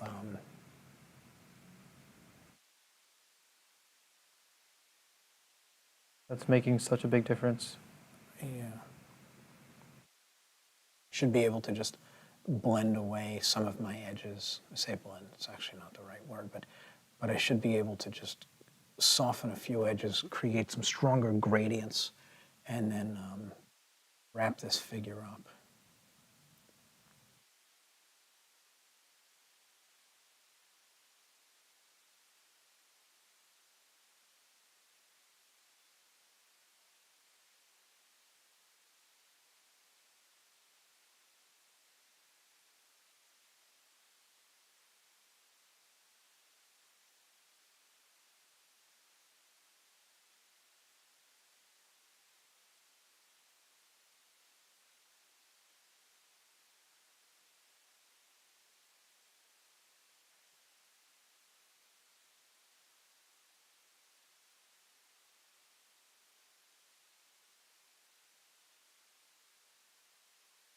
And again, I'm not putting the marks down with like as details.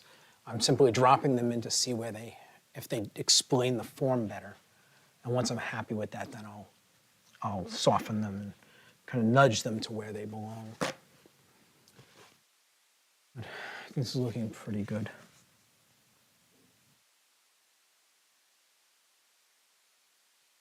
Just go around, kind of soften my edges, marry these shades. All of these edges are soft. None of them are sharp edges, really.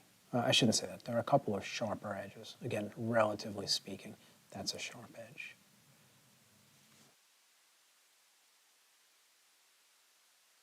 I'm not blending, like just smushing stuff together. I'm just kind of tapping it.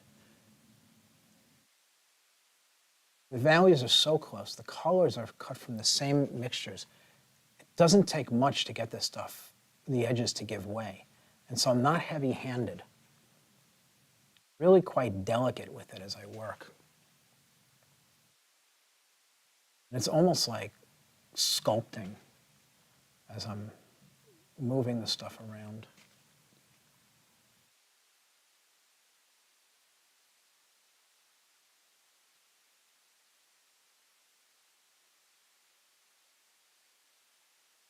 I wipe my brush, like just about everything I do, I wipe my brush in between. So that I'm not picking up paint and dropping it somewhere else.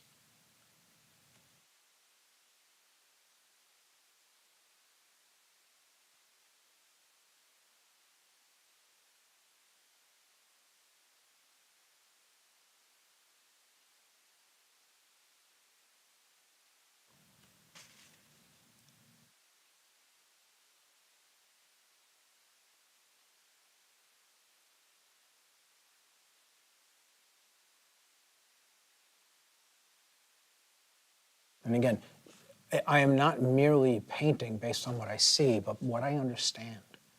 Right? I understand how the form works. And so I'm painting using the photograph to give me some information, and then I'm using that to inform me and filtering it through what I understand about how to create the impression or the illusion that I'm looking for.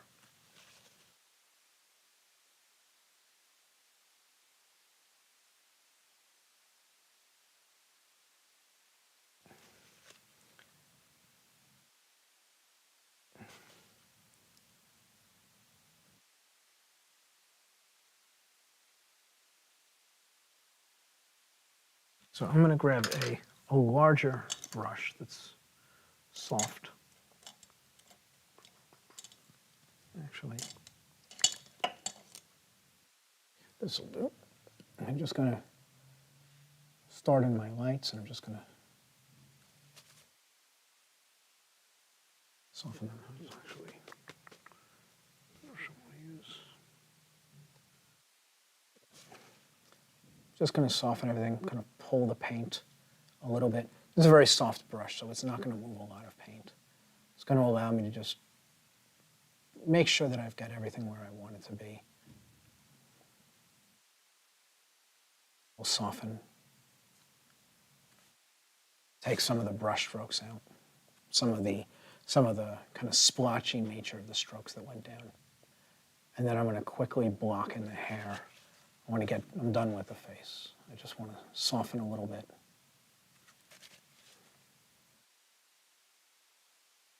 You notice I clean the brush. I got barely a few marks and I clean the brush. It's not a thorough cleaning. It's just enough that I'm not dragging one thing from one area into something else.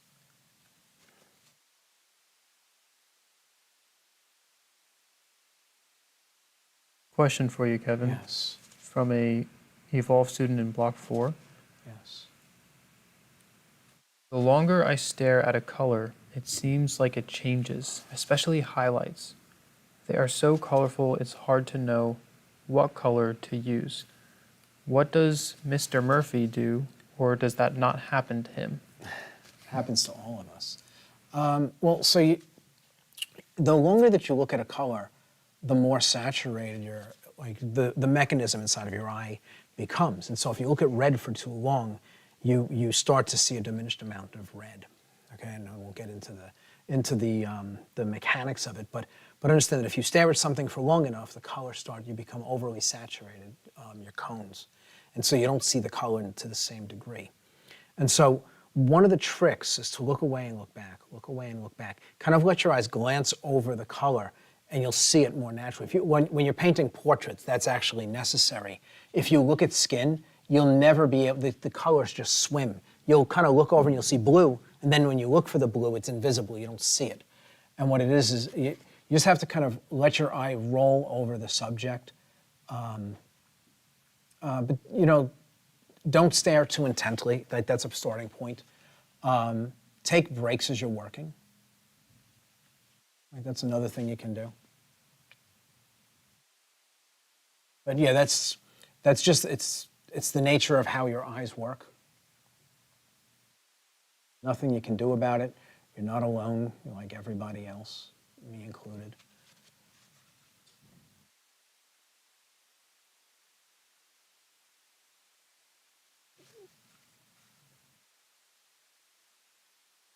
And I think it does come easier with experience, challenging your eyes to see those nuances, and kind of gaining experience of seeing what combinations of colors could create the color that you're seeing. As you get more and more familiar with the palette over time, you'll just kind of have like an arsenal, like a database of information that you can utilize, and even utilize to then find new solutions to colors you haven't seen before.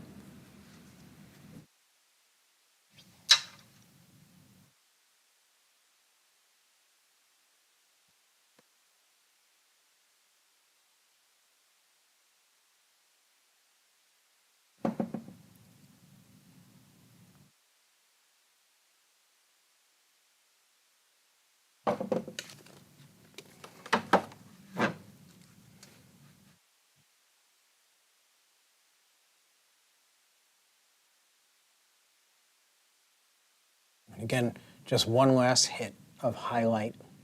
I'll soften this again, but it's just now that everything is kind of mixed in, everything is softened, I don't have to do much to knock this down. I can just drop this in. It'll help give us some dimension, some pop on the face.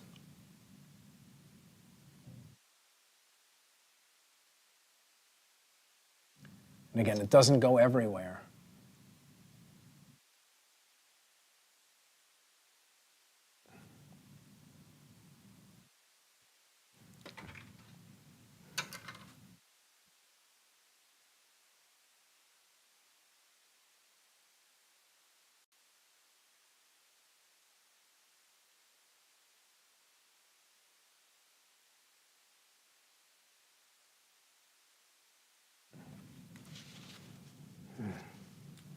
They're really doing it for me.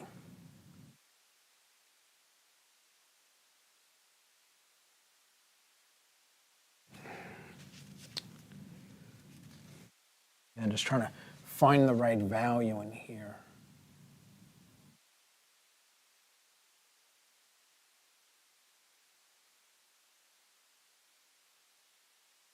Yeah, same in the other eye.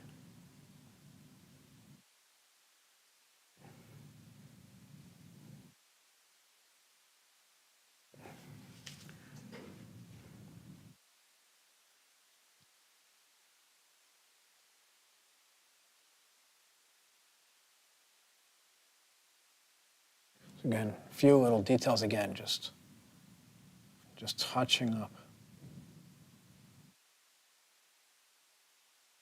Sure everything I need is in place before I move on.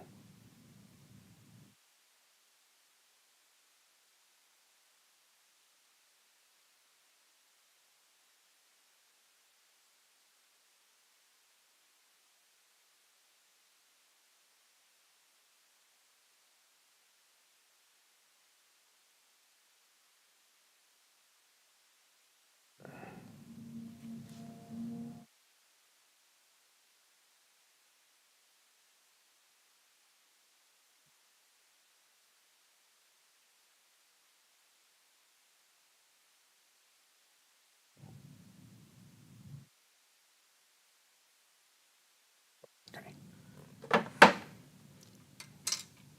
Soften a few of these highlights and move on.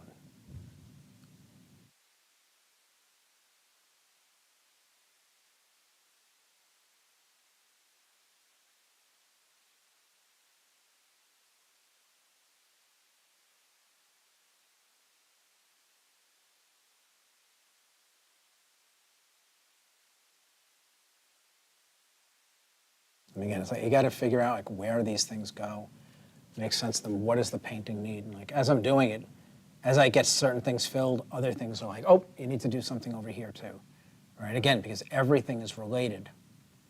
So I'm trying to manage the relationships. It's never just one thing by itself, but how it relates to everything else in the piece.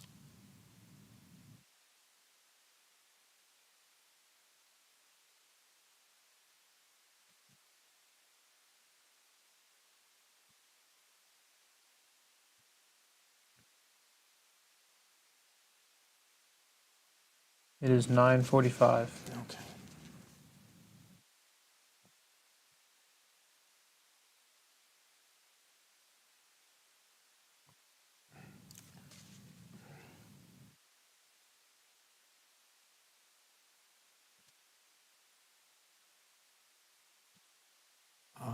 I'm gonna move on. I'm gonna block in the hair.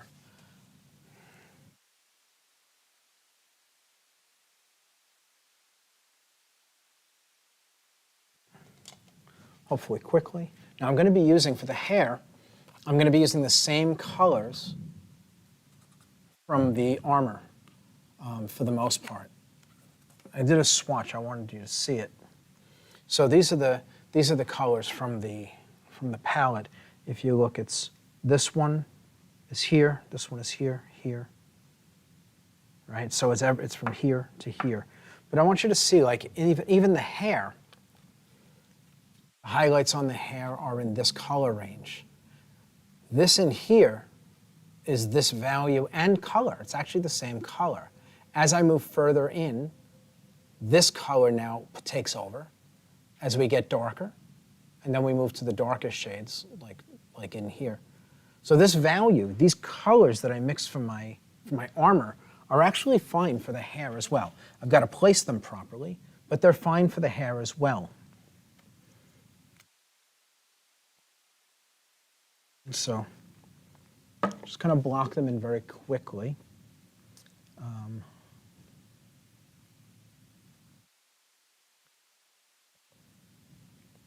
again, this paint's a little bit stiffer. It's been sitting for, I mean, it's been out. It was mixed, 5 weeks ago or so.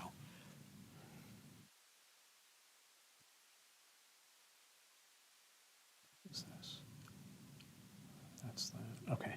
Just trying to make sense of my sketch.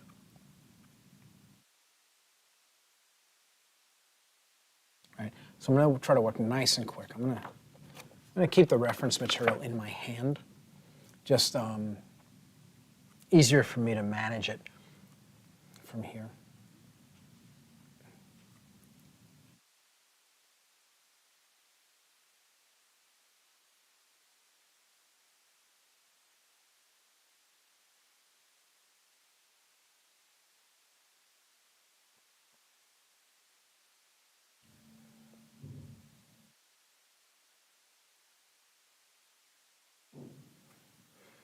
So I'm just going to go through the scale, darkest to lightest. I'm going to put it everywhere that it goes so I don't have to come back and do more later.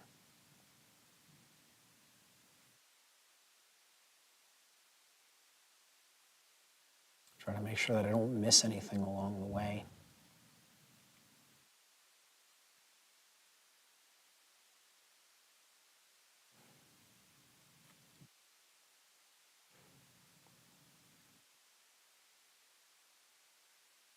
I realize I left out armor back in here.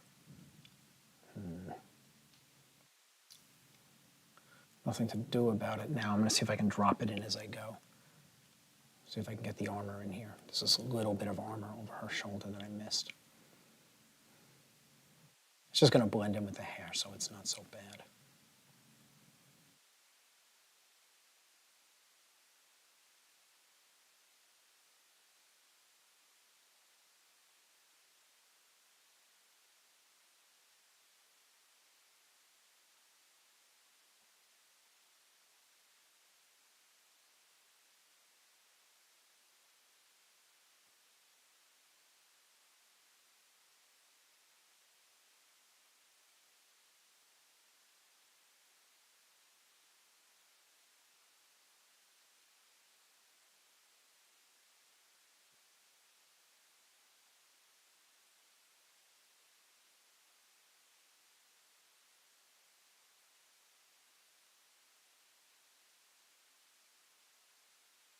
So one value down.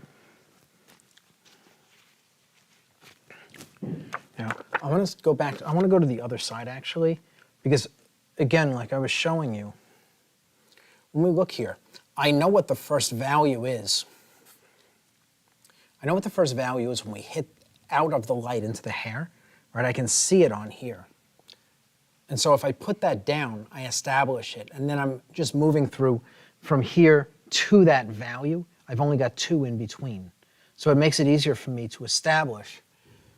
Once I have this in, it's easier for me to establish what the transition between this and this is. There's only 2 other values for me to place.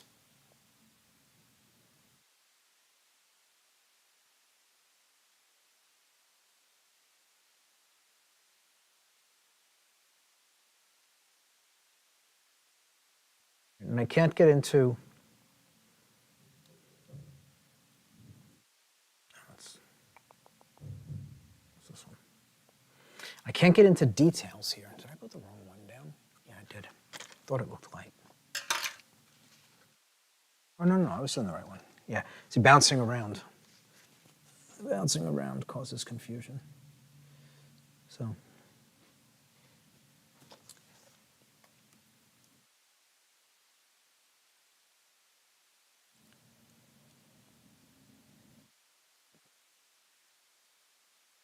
And I just want to establish that this is going to be here.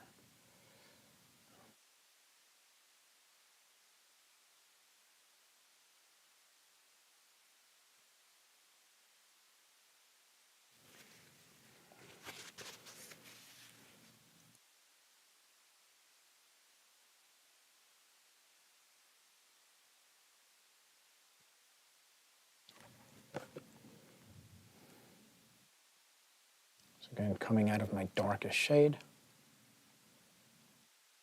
I can comfortably put this shade, right? This is my darkest shade, right? That's my darkest shade, so I could comfortably put this one down in the next space. I can probably fill everything with it, and then just kind of marry the darker and these 2 shades together with an admixture, and then just drop in whatever subtle highlights might be on top. Well, this is looking awfully light to me. Go in here and get my armor in. And again, like I'll manage this kind of on the fly. I'll make adjustments as I go. Like this is the shoulder, the armor that was missing. And it looks right to me. It looks funny up in here, but it looks right to me here. And if this value and this value are the same in the photograph, it has to be right. It just looks funny in the hair at the moment.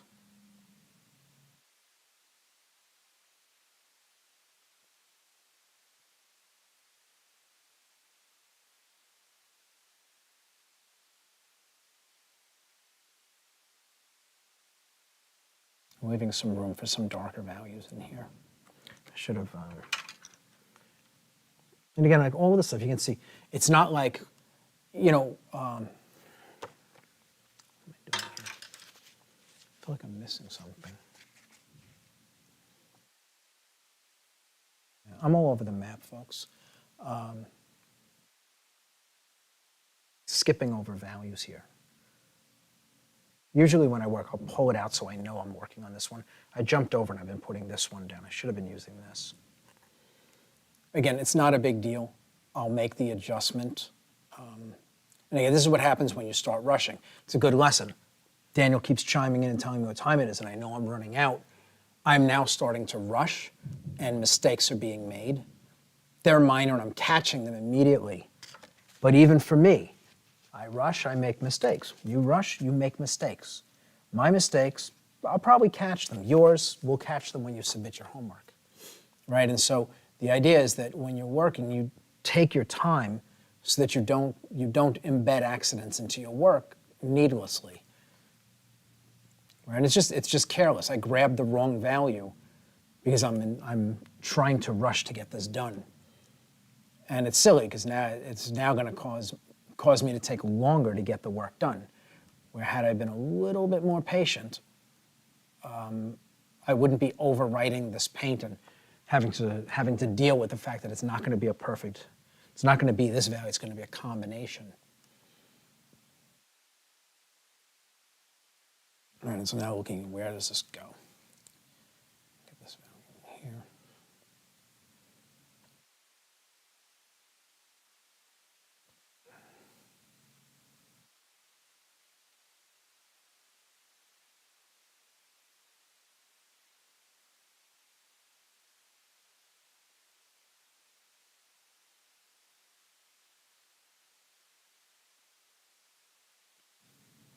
Right, so this looks much more like it.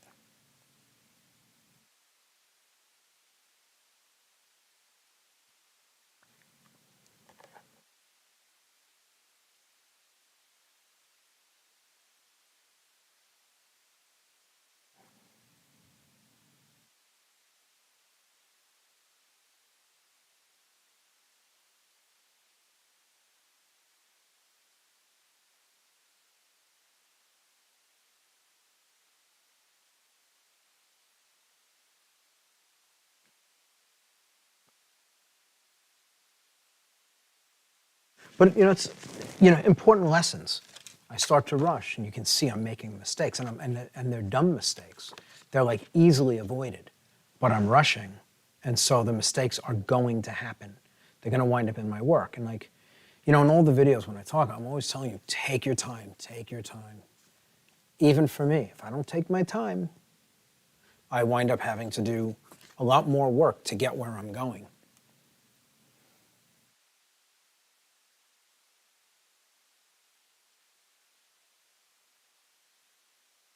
Robert said, "Work as fast as accuracy allows," is a good quote I heard that I think is good for painting. Yes, yes. And you have to be honest with yourself about how accurate you are. Because it's easy to convince yourself that you're being accurate when you're not. Because you want to get done and get to the next thing. Such a strange behavior.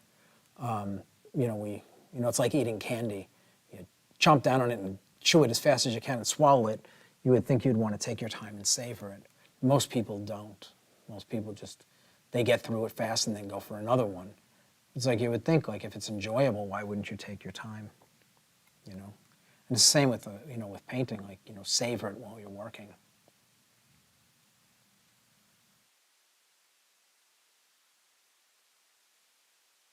Again, I mean, hopefully, if you're doing this, you do it because you enjoy it. It's not merely to get a result, but that you enjoy it, that it's a pleasurable thing. Doesn't make sense to do this if it's not fun.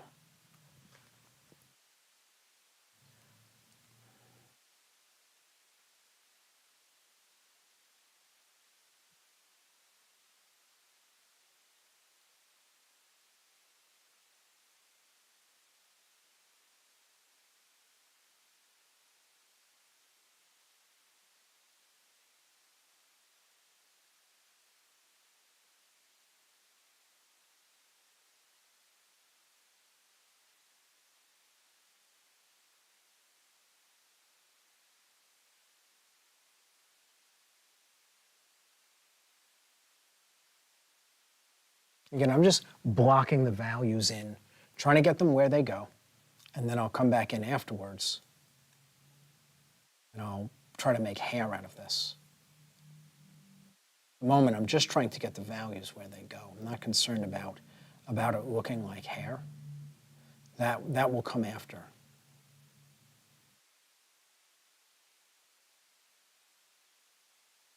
And it'll be a little bit of work. It'll be a little bit of work pushing this around.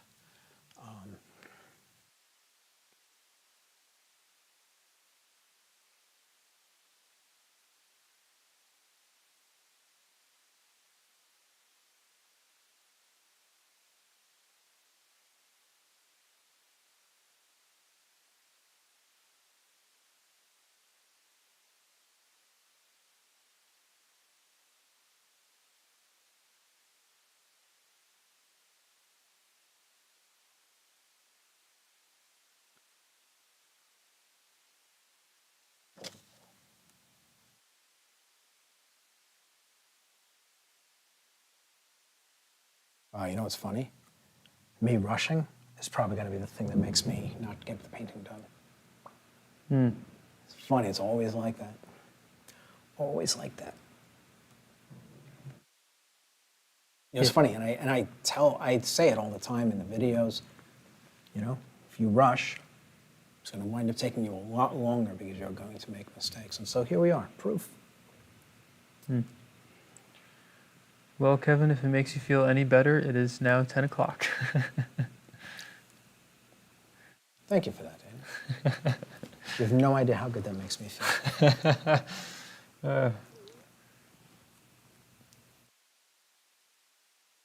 It's all right. We're not going anywhere. Technically, you are. Well, yes. Right? We're not doing. If I don't get this done tonight, we're not going to be doing a live stream next week. It would be the week after. Mm-hmm. And now there's, the painting may need to be done outside of that time. I'm not really sure what we're going to do if that becomes necessary. There may be something on the schedule where the painting has to get done. Again, I'm not really sure. There's an event that this finished painting needs to be at. So I don't want to do it off camera, like finishing the painting, but we're going to have to figure that out. Daniel's out of town next week, and depending on the schedule of this event that I have coming up, and we'll fill you in on the event. I don't want to discuss it yet because it's not on the calendar yet. Once it's on the calendar and we know it's going forward, then it'll become a conversation. But until then, I don't want to start setting expectations. Yeah, Kevin and I will coordinate and see what we can do to make sure this gets recorded all the way through. Got a question from Robin Slee. Yes. Have you chosen a frame for this piece yet? It No. seems... No. My mind is on painting. It's not on frames. It's not on where it's going to be hung. I am not thinking about any of that stuff while the painting is still, the painting hasn't been born yet. I'm not planning for its college tuition. I'm just trying to get through the process, right? And again, like, this is one of those things, like, I mean, I have conversations with people all the time. They're talking about the next photo shoot and they're in the middle of a painting. They're not focusing on what they're doing. Like, you pay attention to what you're doing. The frame is irrelevant if I can't get the painting done well. And if I'm thinking about the frame, I'm thinking about where it's going to get hung, I'm thinking about my next photo shoot, I'm not focusing on this. When I'm done, this painting's not worth framing. It doesn't matter where I wanted to hang it. Only your attention in only one place when you're working on your work. And so for me, this is the only place where my mind is. Right now, I'm not even thinking about the hands, which come next. I'm only thinking about the hair. I'm not thinking about the face anymore. I'm not thinking about anything else, just the hair as I'm working on the hair. And that's important because that focus, this requires that level of focus. And so I want to keep my mind clear and uncluttered. Any distraction can lead to real problems in the painting. So none of those things factor in, right? And also, like, it's funny, I say, like, painting will keep you humble. I don't care how good you get at it, it'll keep you humble. And I have learned, even at this stage, not to assume that this painting is going to work out. There's no guarantee. There's no guarantee, even at this stage, where it is. There's no guarantee it's going to work out.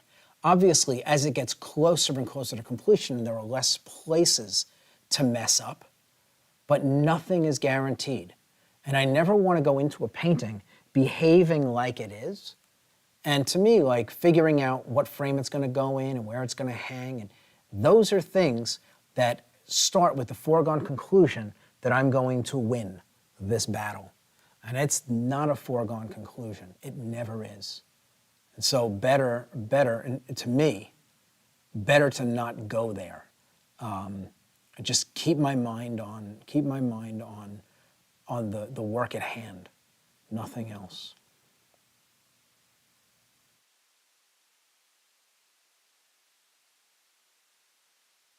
I mean, I've had enough paintings where I got really, really comfortable as I was working, and they wound up off the rails. I mean, over the years, the number of paintings I've done, I've had that happen, and so I've learned my lesson to not assume that I've got something just because it's moving along nicely for me.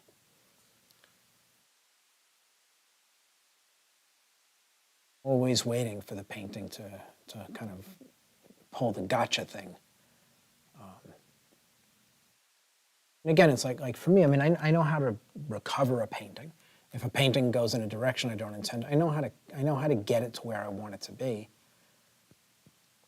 But I come into them very humble because I've been down the road of ruining paintings because I had it.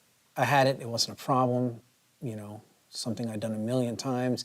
I was just going to do it again, and this was a simple piece. And I think I mentioned, I did a portrait for a client, for an actor one time. I had to do the painting 3 times because I ruined it twice. The first one because I thought it was an easy painting and I didn't give it the respect that it demanded. The second time, because I was frustrated with the failure of the first attempt, and so I was rushing to get through it, and so I ruined it a second time. And then the third time, I finally calmed down and behaved like I was supposed to, and got the painting completed. Yeah, so no frame. No frame. I don't know where it's going. Don't know anything about it at the moment, other than the fact that I messed up the hair because I was rushing. But it is starting to come together.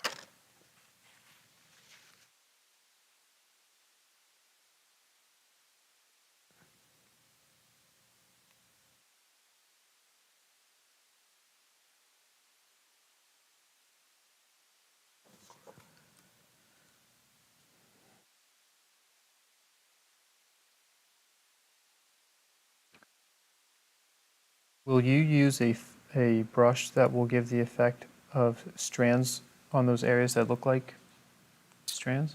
No different than I did here. No special brush.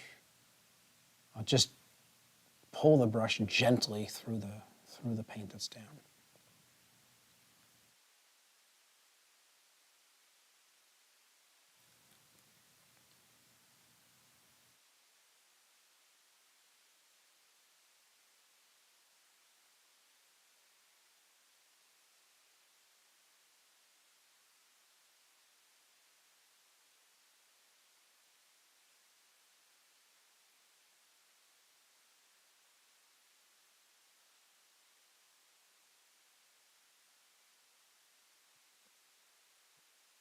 Again, like all of this, I'm trying to create gradients, get the intermediate values in between these things. I don't want to just drag one thing into another. I want to have these step-down values. Always want the step-down values. And I'm pretty good with where things are right now with the hair. I'm now just kind of pushing it around and getting the shapes where I want them with the intermediate values. I'm using them as a tool to push in and take some of these edges down, maybe adjust the values in some places a little bit. And then I'm going to start turning it into hair. Right, it's really not looking like hair yet, but it will. It will. I hope.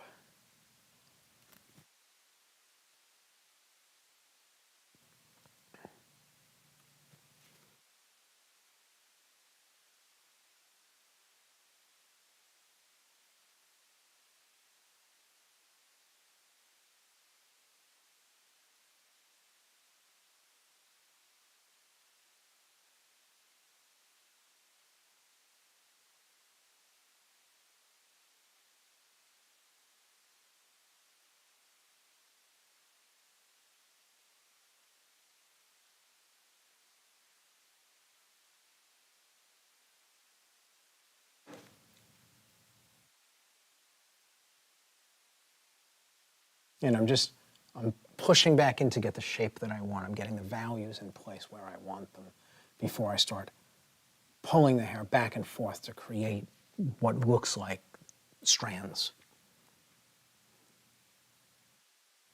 I want to step back away from the painting before I do it, just to make sure that I'm happy with where everything is. And again, a lot of this stuff is going to wind up contaminated along the way. Things aren't going to be nearly so bright or so dark. And then I'll have to go in and kind of play with that.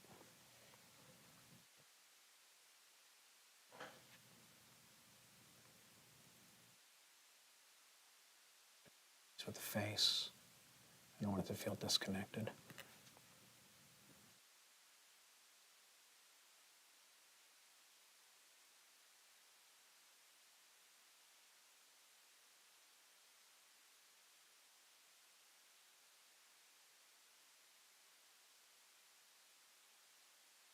Just want to get up and take a quick look at it.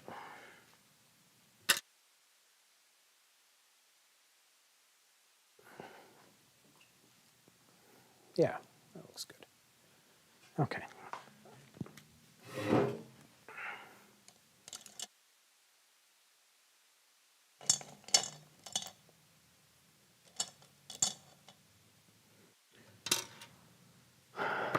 So I'm going to start in the darker areas and just start pulling the paint back and forth in the direction that the hair is moving.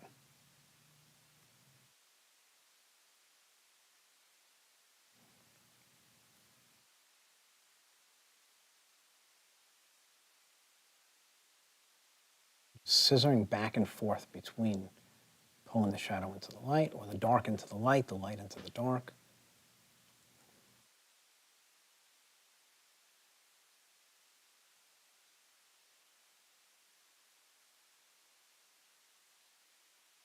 And again, keeping my brush clean as I go. Soften the side of the face.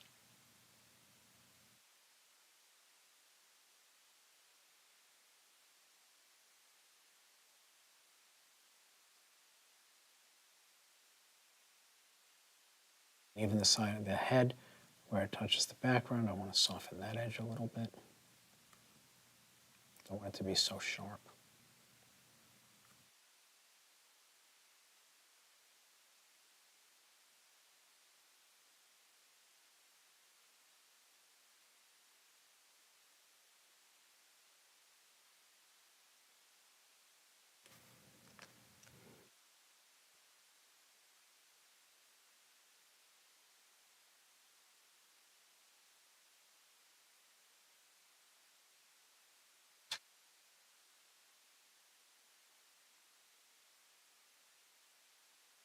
just breaking things up.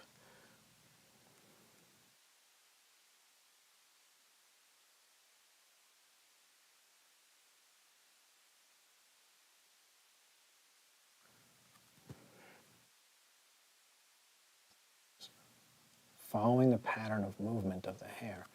Not having to do a lot, just a little bit.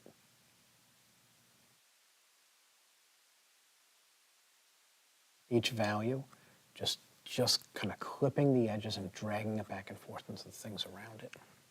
Keeping the brush clean as I go from value to value. Again, I don't need to paint every hair. I need an impression of hair, right? No matter how well I paint it, it's never going to actually be hair. It's only going to be an illusion. And so I remember that while I'm working. I'm not trying to paint hair. I'm trying to capture what makes this feel like hair. That's all I'm doing.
And the hair's kind of going in every direction over here. And so I just kind of follow that. I allow that to be the case. I don't try to control it. I let it be organic. Let it be a bit of a mess.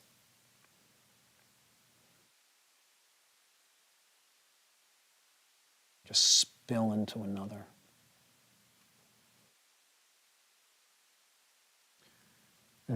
The hair is definitely going to require a second pass. The paint is really kind of wet and loose,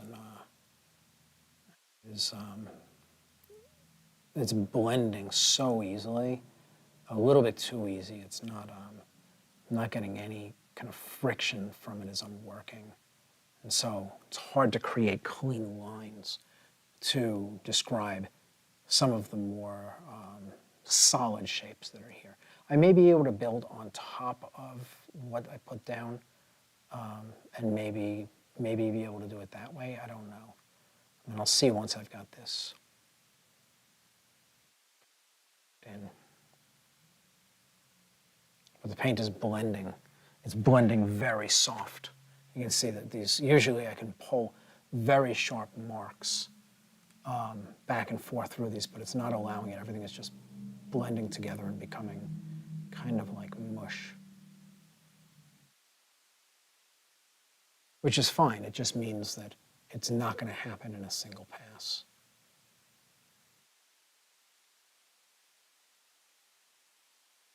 Soften my outer edge.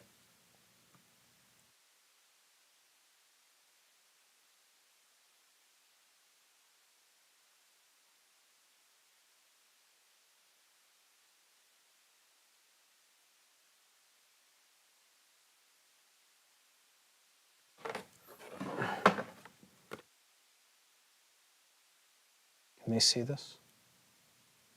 Yep. Okay.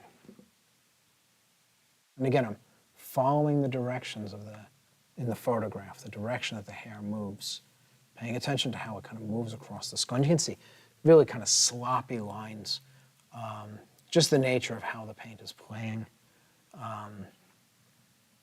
It's easier to make very clean linear marks when you're working thinner. I've got a decent amount of paint down here, and it's all very kind of loose and pliable, and just from the oil that I put in it, right? And it's because it was stiff coming in, being that it was mixed, several weeks ago. It's the last of what's left here of this paint, right? But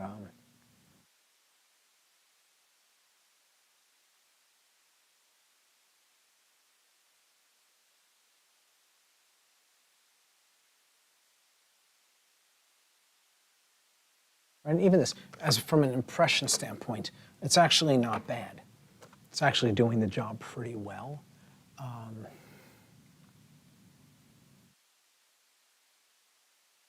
See if I can kind of bulk up some of the darks and some of the highlights and see if that'll be enough.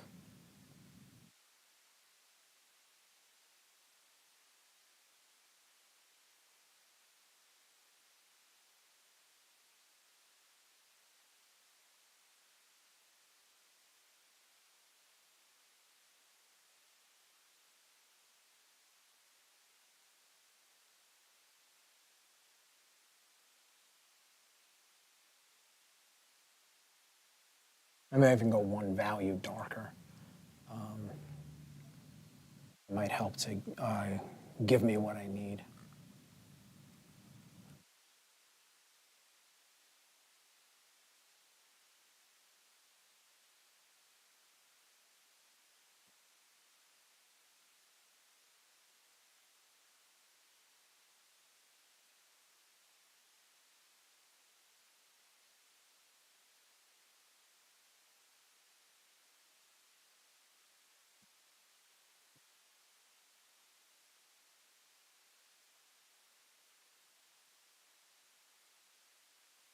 Question for you, Kevin. Yes.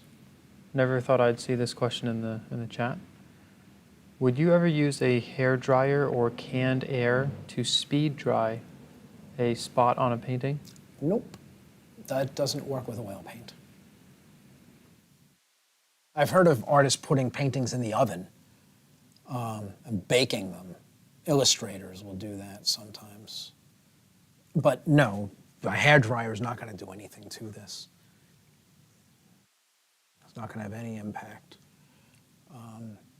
Paintings take what they take to dry, and that's it. And anything you do that can make the paint dry faster damages the paint. The paint is meant to dry at the pace that the paint dries.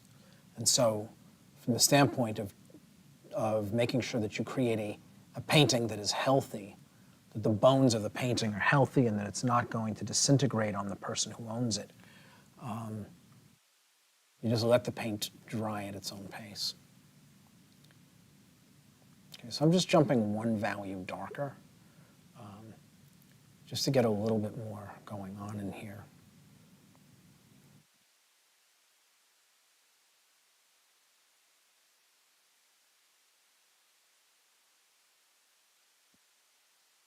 I'll knock it down a little bit after.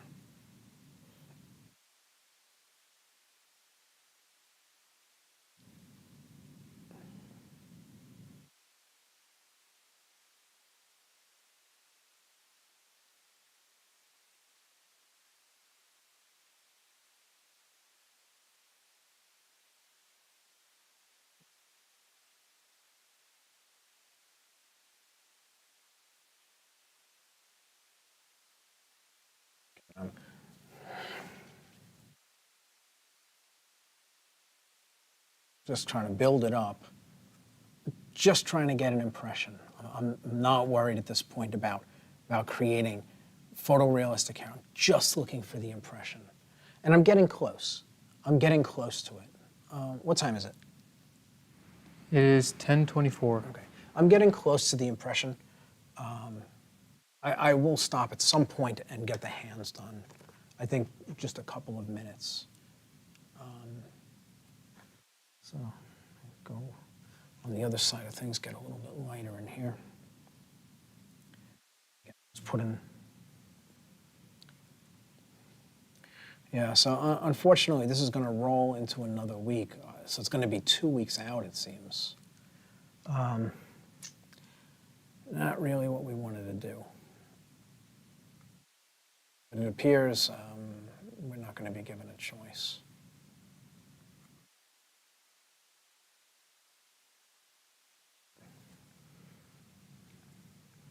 Yeah, because I don't think, I mean, I'm definitely not getting, I'm probably going to knock out this too. I really don't want to let any of this paint roll into another week. So.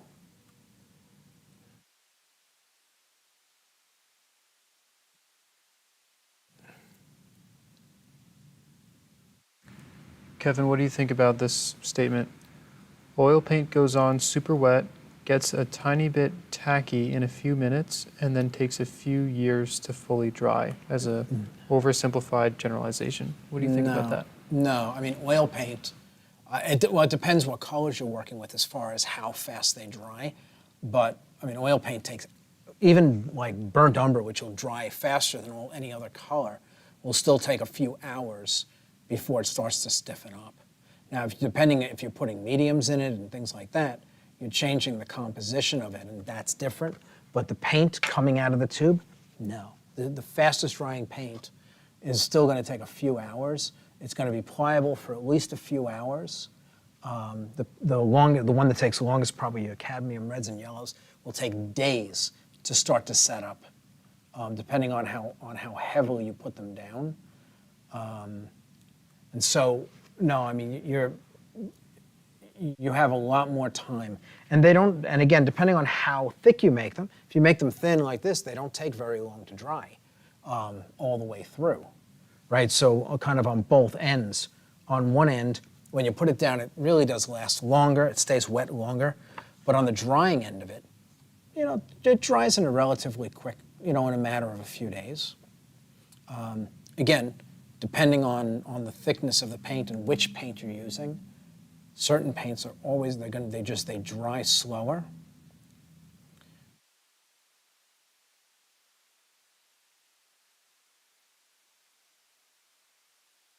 Definitely, I would definitely disagree with the statement. Again, you can put medium into it, and the medium might have that effect. But paint by itself, the oil paint will definitely stay workable for more than a couple of hours. You see, I'm 3 hours. Nothing here is even starting to dry. Everything here is just like it was when I first put it out.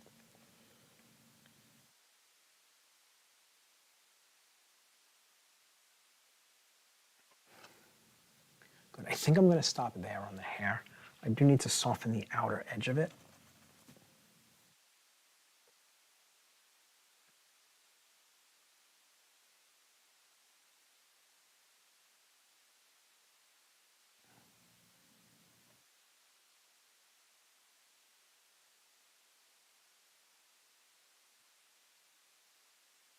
All right, I don't want a sharp edge.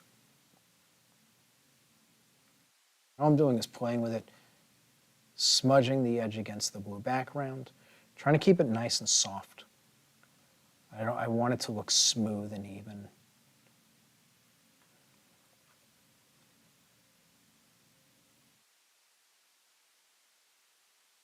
And when I come back into it, it'll be easy to put in like little flyaways and things like that, and this soft edge will support that beautifully. And I don't need to put them in now.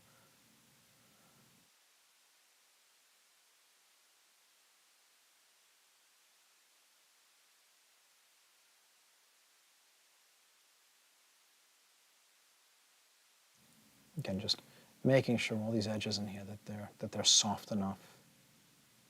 I don't want anything too hard. Again, sharp edges are hard to get rid of, so we want softer edges. will err on the side of being too soft and then sharpen them up later. So I'm taking all the sharp edges and knocking them down just a little bit. Again, I'd rather have soft edges that have to be made sharp rather than sharp edges that need to be made soft. That's always the case.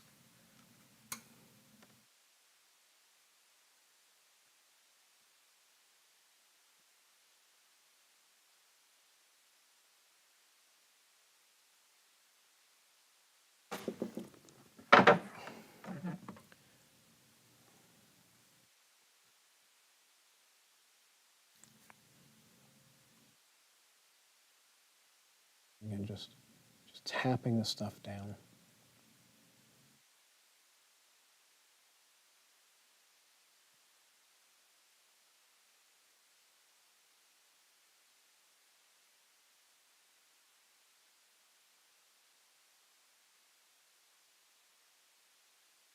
Very gentle, what I'm doing right now.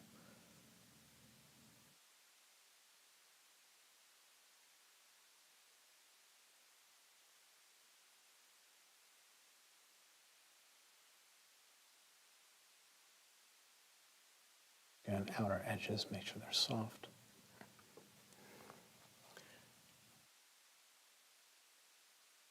I mean, all things considered, the hair is actually not too bad.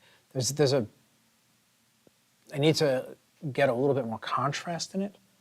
A little bit more contrast, meaning slightly lighter and slightly darker values. And then beyond that, just a few marks that are crisp and clean, that are what look like individual hairs, like flyaways. And then the hair will be done. It's actually not a lot of work, but it can't, with what I've got going on, it cannot be done while the paint is still wet. I gotta wait until it dries, unfortunately. So.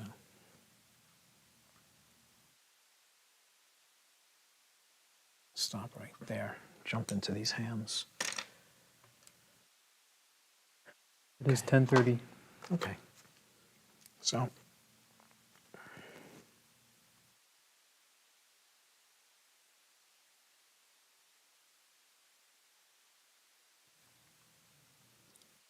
Looking at very, very light shadows on the hands.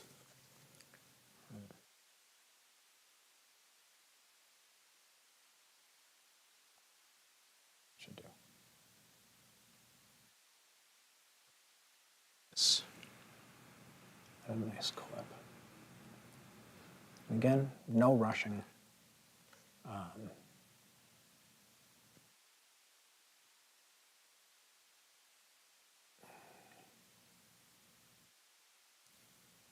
This is quite light for in here.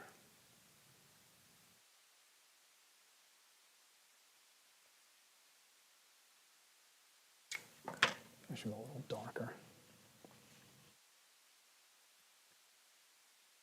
I'm not happy with it.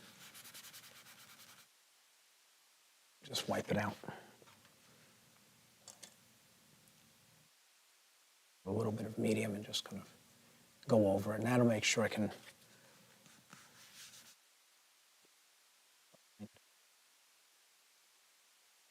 now I'll get a little bit darker.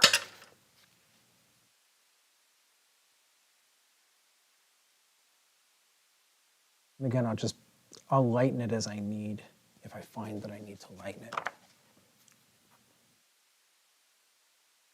It's better.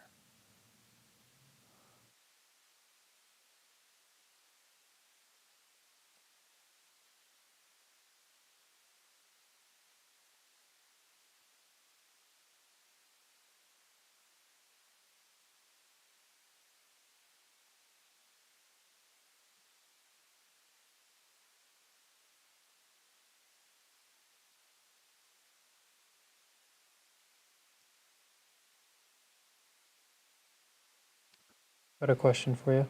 Yes. So you rotate your canvases to make it easier to paint certain areas, but how do you manage those awkward spots and poses with a canvas that's too big to rotate?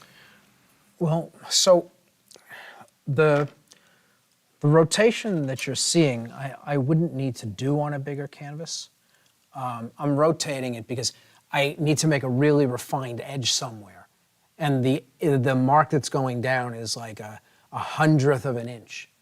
On a painting that's life size, your edges could be half an inch wide. You can do that from any side without needing to adjust your angle. Right? It's just that the edges on this painting, they're so fine. They have to be so hyper precise. Otherwise, again, if I'm an eighth of an inch off here, the thing looks ridiculous.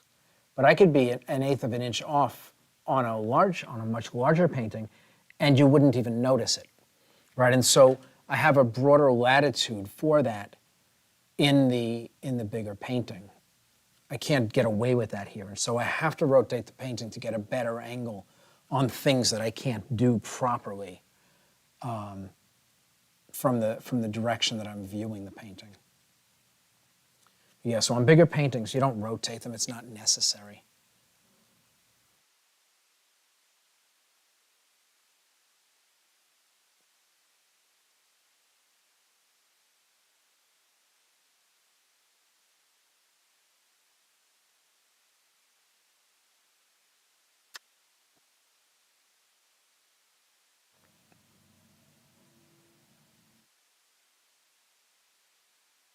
Yeah, I mean, this hand barely has any shadow on it. I mean, it's almost like all twilight. It's like half shadow, half light, which is always challenging.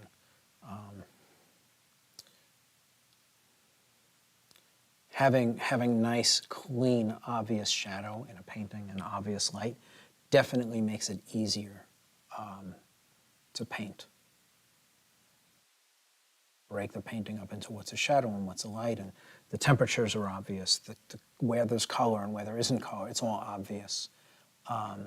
When you start getting into things that are very subtle like this, it becomes a lot more difficult to figure out where things go.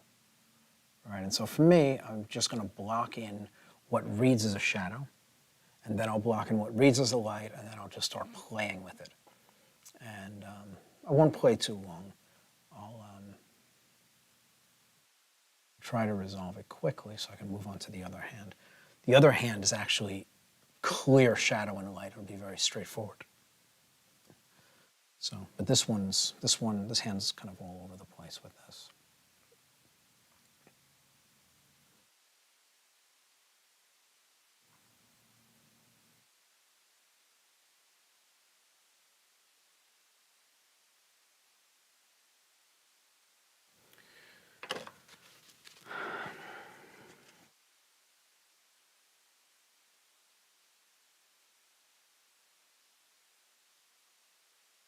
So basically everything that's not in the shadow is going to be a light. So anything I didn't paint yet is going to get this shade. And then I'll start looking and seeing, well, what do I need to do? I can make darker values inside of the shadows, add lighter values into the shadows, and then do the same in the lights, pull out highlights. But this will tell me if the hand is reasonable, where I've placed my lights, where I've placed my shadows, before I start getting into like the labor, meaning the gradients and all of that.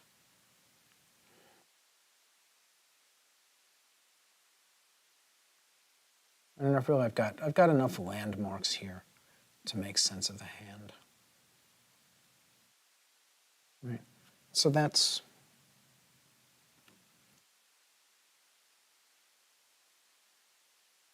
a good start.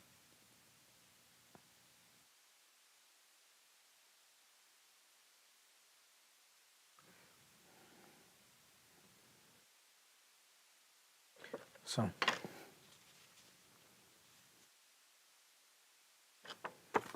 I'm going to look at the shadow. I'm going to look for things that are darker. There's not really much going on in there that's darker. Not much. A couple of little things, like this finger's got some darker stuff going on it. I can hear. It's minor. This knuckle is definitely a bit darker.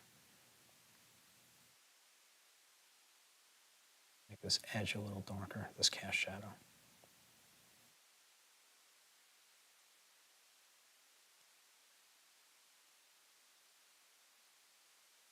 Again, it's not a lot, just a few marks, really.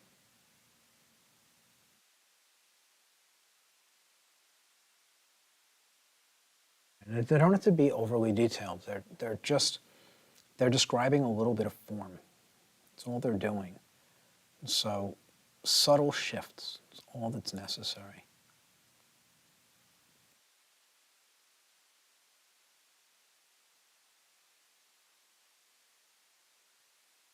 And now we'll go in the other direction, and I'll add a little bit of lighter value into places.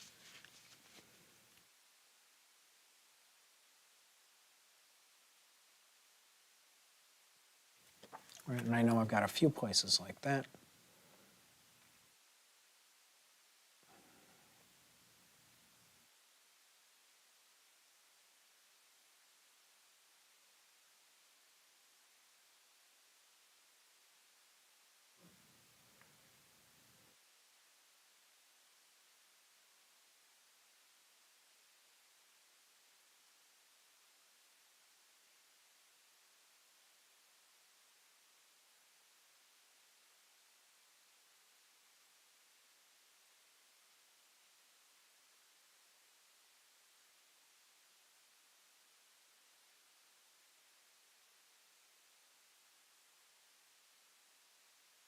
And just looking for subtle shifts.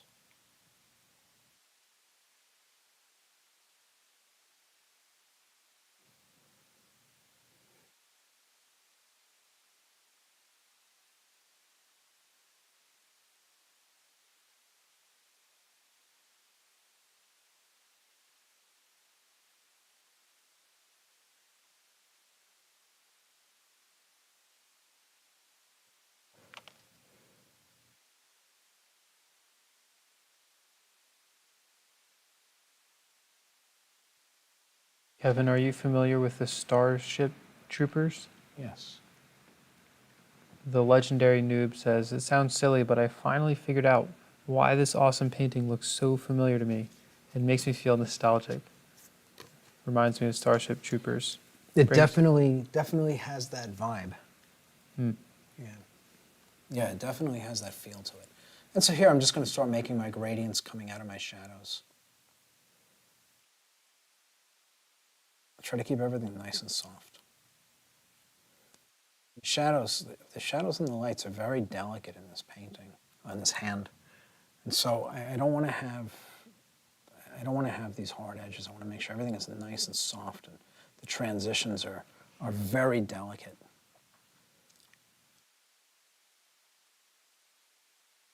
You know, like I said, the hand kind of sits in twilight here. It's not really dark. It's not, you know, the lights are strong, but the shadows are really quite soft. So I want to make sure that I'm not overstating. It's a very big problem. We paint things and we want to see contrast. Whether they're there or not, we want to see them to make better sense of what we're dealing with.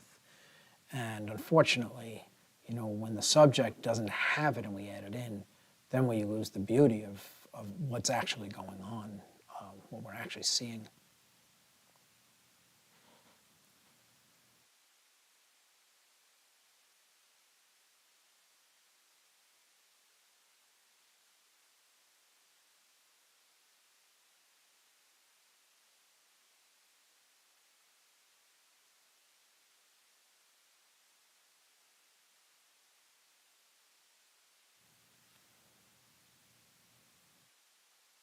And again, when you're doing your own photography, paying attention to where the shadows and the lights are, very, very important. Right? You're painting shadow and light. And so when you're doing your photography, you should be thinking that way, paying attention to what the shapes of the shadows look like and what the shapes of the lights look like, and making sure, at least at the beginning when you're first learning, to make sure that you have a good amount of both shadow and light, and they describe the form well.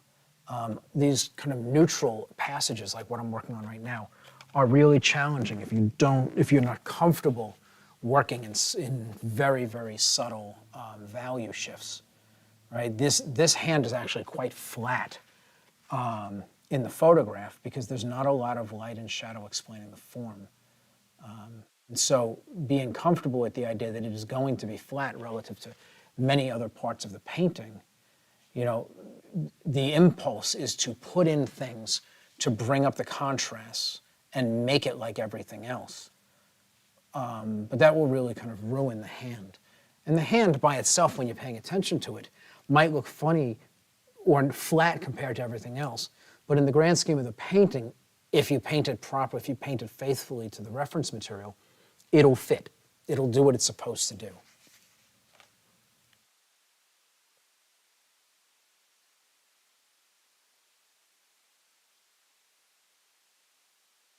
Just so slowly kind of working through and knocking down some of the shadows.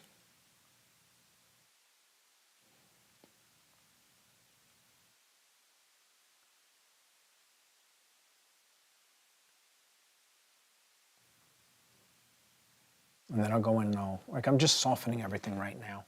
I've got enough values down that I can just move around what's on the panel and create gradients. Manage some sharp edges and some graded edges, and then when I'm done with all this and this stuff is nice and soft, then I'll go in and I'll drop in my lights. And they should make the hand really jump nicely.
You can see everything in here is really quite subtle at the moment. I'm just going to soften.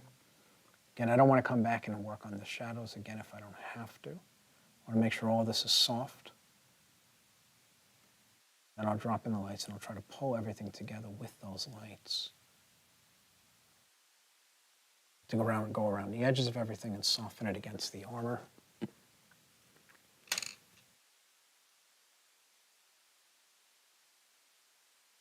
So just start with our base light and then I'll jump to highlights. And I just want to make sure this is going in all the places where the lights are. Start redefining the lights.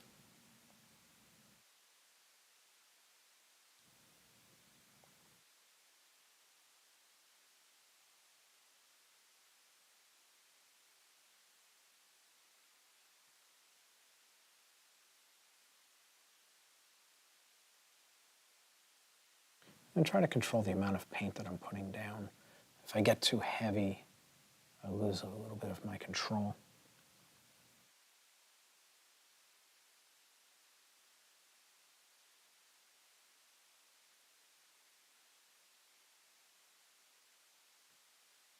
Again, just pushing back in and reshaping the shadows, making sure that the light is described. And then I'll drop highlights in.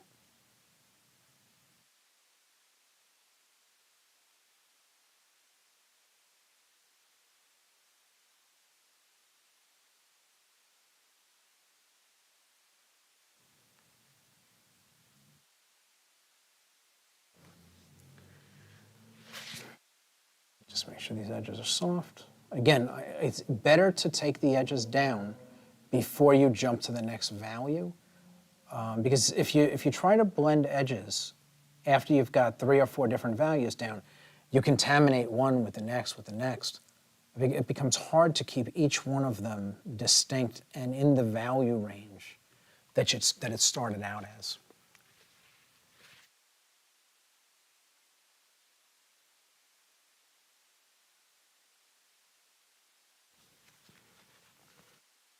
I'm going to jump to a brighter light and drop in these highlights. And hopefully they'll pull the hand together for me.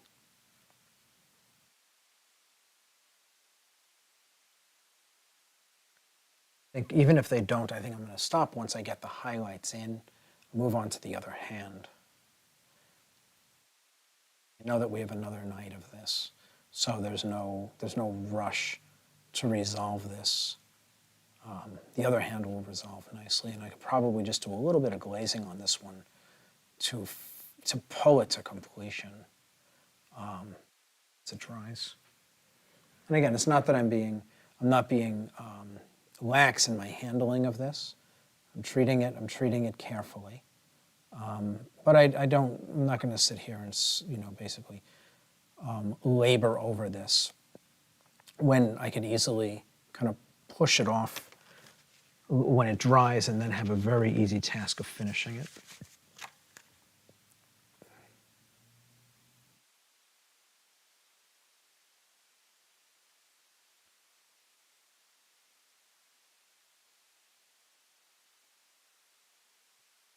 Again, I'm all about finding the easy path. I don't believe in working hard if I don't have to. Smart is much better.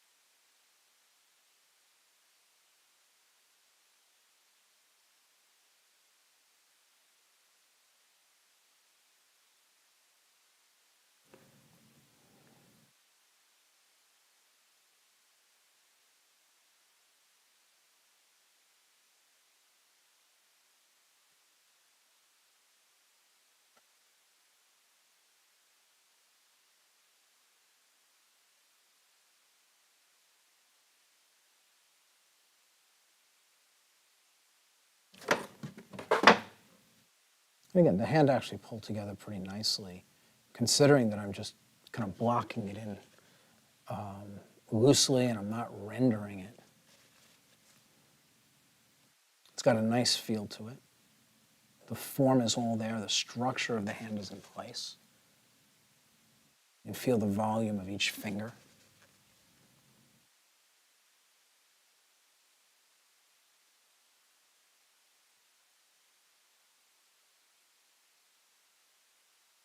Can't ask for more than that.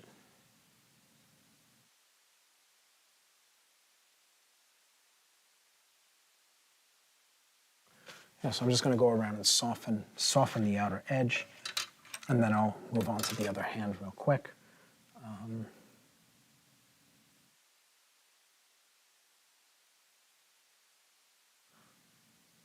actually just going to mix up a little bit of these darker tones, just to kind of go around the hand a little bit. It's nice and thin. It's going to let me blend the edge of the hand.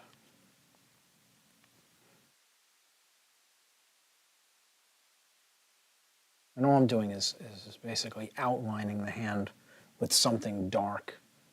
It's going to allow me to reshape the outer edge of the hand against the background and soften the edge just a little bit. I don't need it very soft, just a little bit of the edge taken away.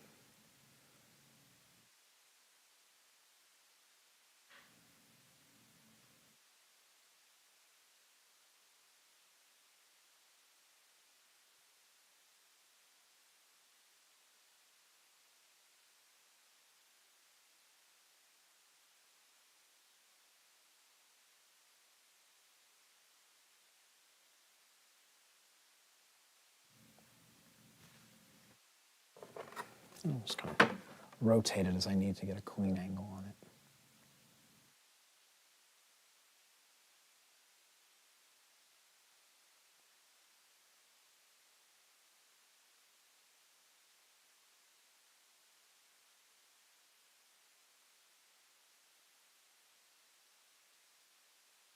And again, I just need a little bit of a soft edge.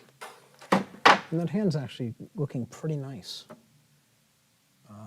It'd be very quick work in the next pass to really perfect it.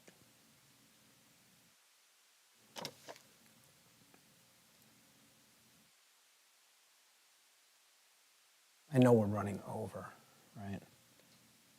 It is 10:54. Okay, I'm going to get the other hand done, and then Okay. we'll call it a night. We'll have to figure out when the next time I'm going to get into this is. Yeah, we'll talk about making something happen. Yeah.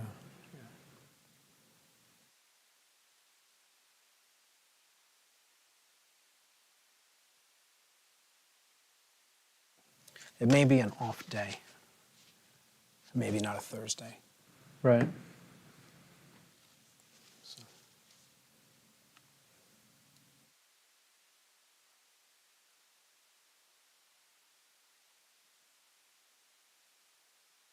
Okay. This other hand quickly now. Okay. All right, so this one, you can see lots of shadow, lots of light. So much more straightforward.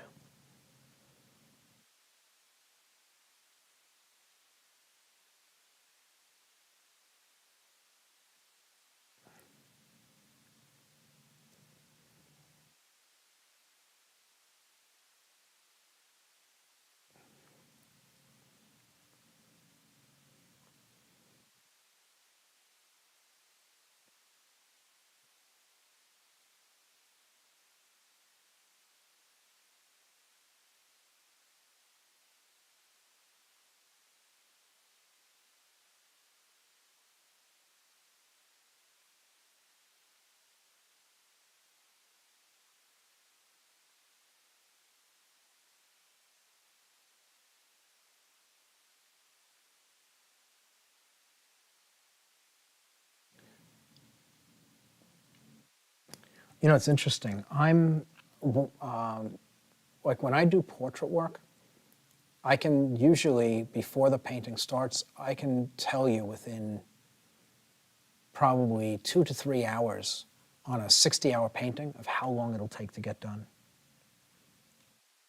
I know exactly how long everything takes. And I can look at a portrait, I can look at the workload, and even on a 60-hour painting, I can tell you within a couple of hours of how long it'll take from start to finish, without any rushing or anything, just going through the work. And I'm very rarely off by more than 2 or 3 hours, even on something that spans that much time. Yet this, I cannot seem to make heads or tails of how long anything is going to take. Now I want to just kind of point something out that I'm doing. So in the fingers down here, in the shadow, in these, where the spaces are between the fingers, I went one step darker to put in those lines. And then I filled the shadow with this. I'm now taking this shade and I'm going to pull it up into the light as the shadows in here. And I'm pointing that out because the shadow that I put in between the fingers down below, inside of the shadow, the darker shadow, would be way too dark up here in the light. I need to use a lighter value up here because it's going to be surrounded by lighter shades.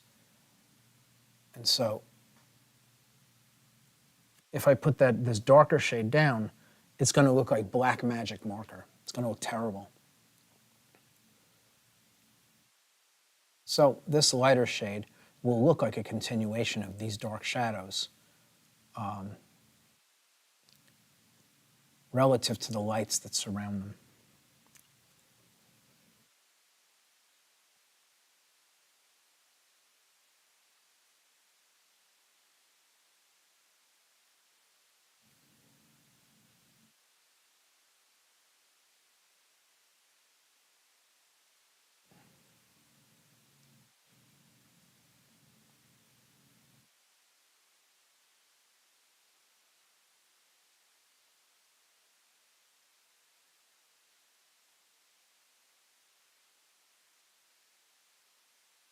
And again, I take my time establishing where the shadows are on these fingers.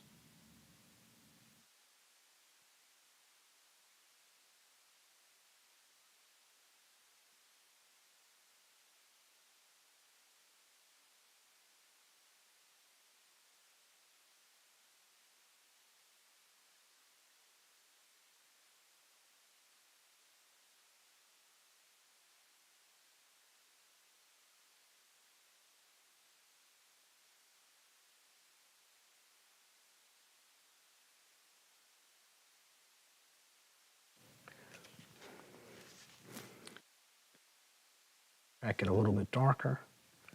Make sure I establish those darker values.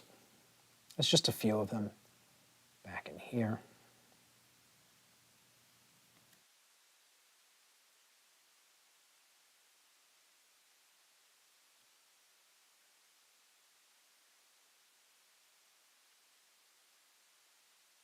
Helps to describe the knuckles a little better.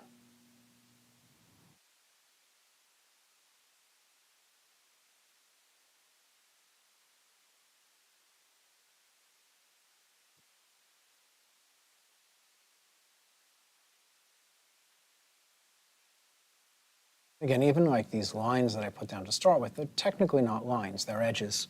There's a sharp side and there's a graded side. And I do want to take that into account as I'm doing this. I do want to be thoughtful about that.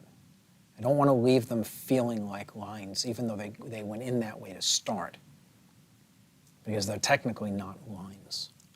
And if you leave them that way, the painting, the area is going to look funny.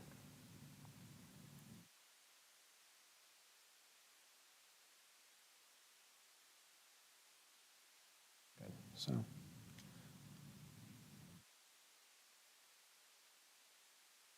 So just a little bit of variation in here.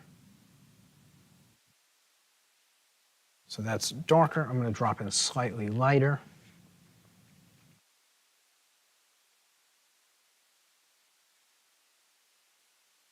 Need information in the shadows.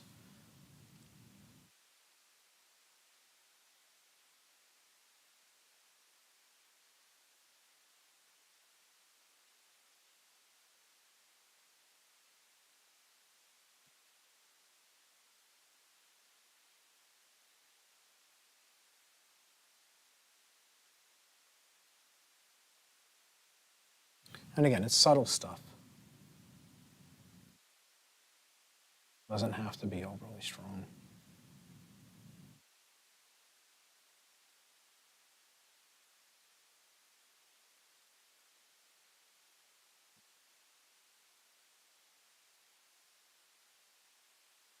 Okay.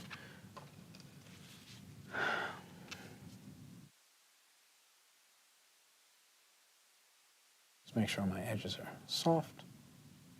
Again, in the shadows, I don't need overly sharp edges or big contrast jumps. Shadows lack detail. That's part of how we recognize a shadow. They just don't have much going on in them. It's not that they don't have much going on, but you can't see it because there's not enough light to differentiate one thing from another. So now that that's in, drop in our light.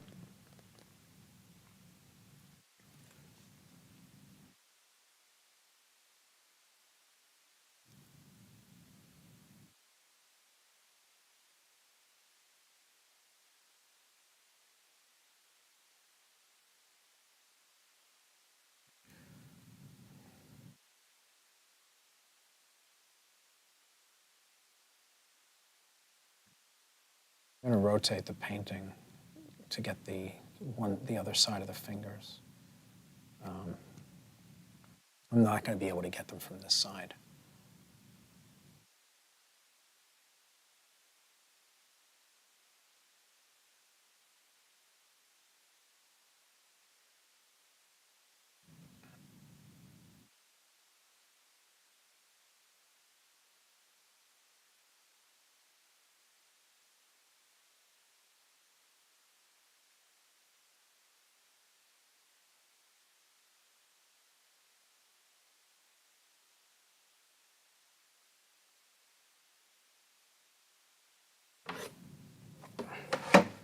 Right? I mean, you can see the hand coming together even with just half the fingers kind of managed.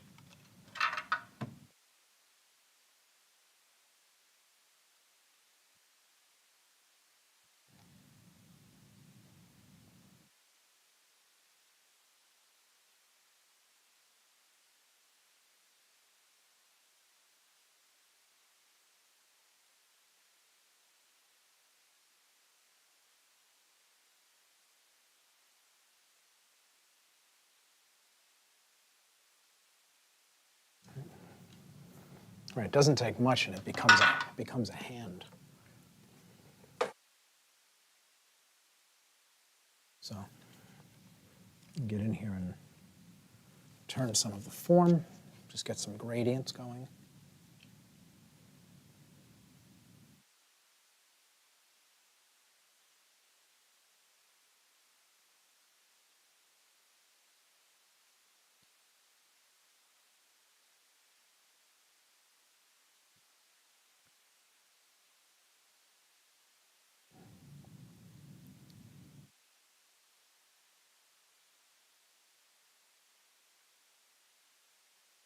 This finger is off.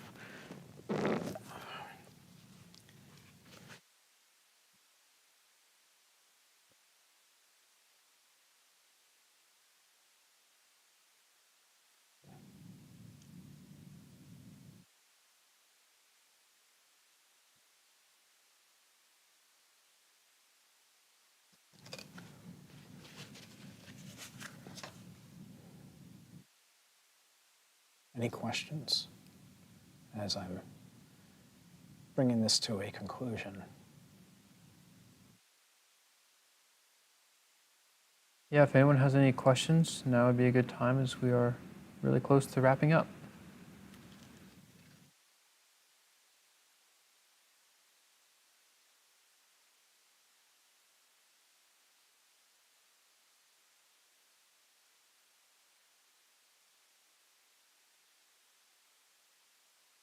So these fingers, I'm going to have to play with them. I didn't fill in enough around the gun, so I'm going to have to play with the value of the gun to take back some space. I'm not going to worry about that now. I'll do it when it dries. It'll be easy enough. One question for you, Kevin. Yes. What are you going to do about that back shoulder? I'll put a couple of little marks in it, and it'll be fine. There's really not much to it. It's just kind of, it's almost exactly what's in the photograph at this point. It's just a highlight missing. But that was all that was missing, that little piece, which is why it didn't get managed. Rub a few highlights in.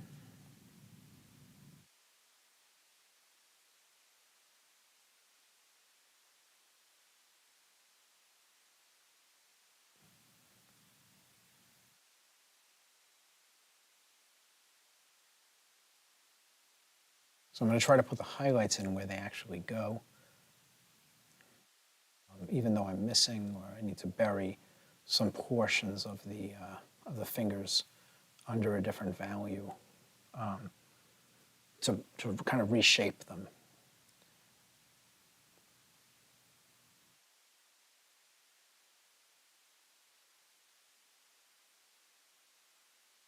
Here's a question. Is there any difference in how you would paint fur versus hair? No, not really. It's very much the same.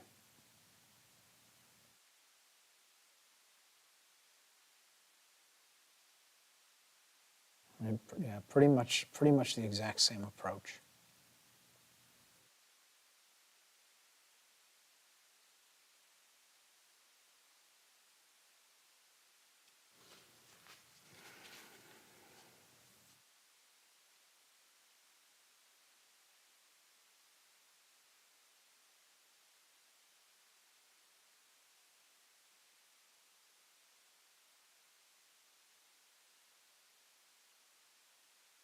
Softening the edges on these highlights.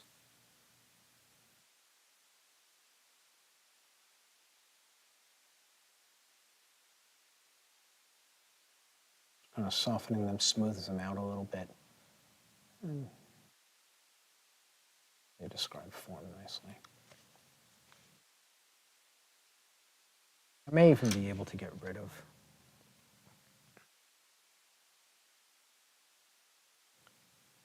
the hands, the stuff that I don't want.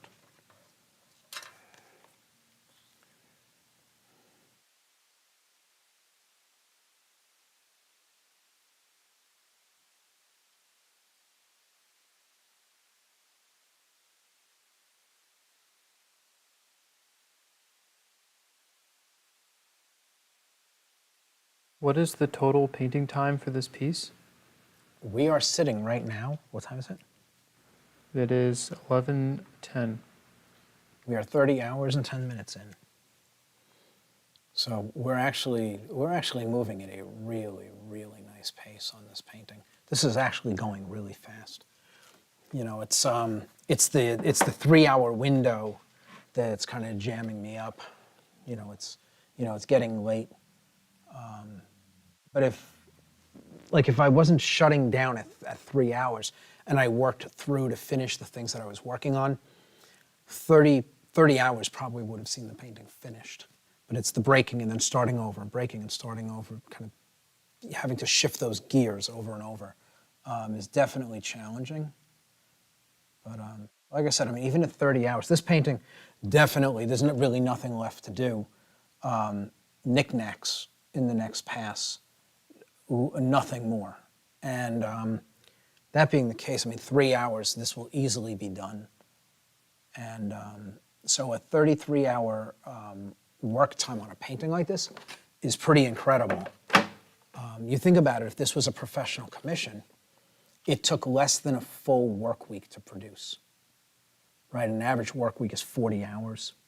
So it took less than an average work week to produce. That's pretty good.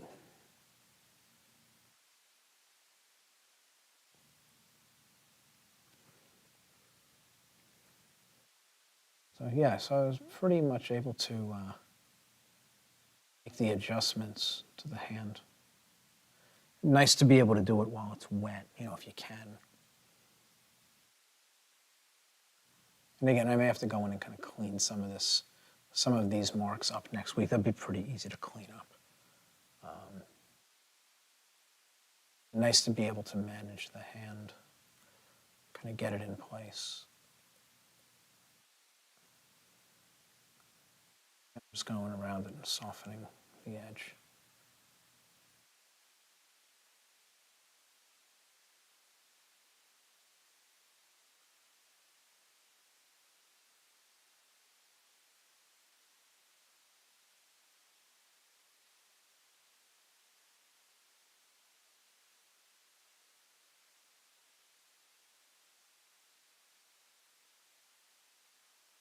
Yeah, any other questions?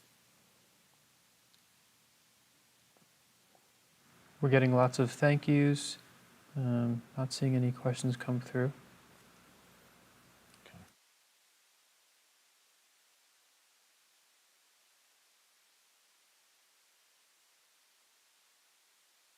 Here's one. Do you call it done when you sign it? Yes, I will sign it when it's finished. I wouldn't sign it before then. Which is actually a little bit different than what I do with portraits. My portraits get signed a little bit before they're completed, usually, because I like to do a layer of glaze over the signature so it's more embedded into the painting, right? And so I put the signature on before I do a final glaze in the area where the signature is going to be, right? And so that helps to embed the signature and make it feel a little bit more like part of the painting as opposed to something that's added later on. And that's just a me thing. It's not. It's just something I do. But that happens very, very late in the painting process. I mean, the painting is basically finished at that point. And so for me, that's, the signature is part of the painting. It's not an extra add-on at the end. It's part of the painting. And so building it into the painting in that way seems correct to me. So actually, I'm going to stop.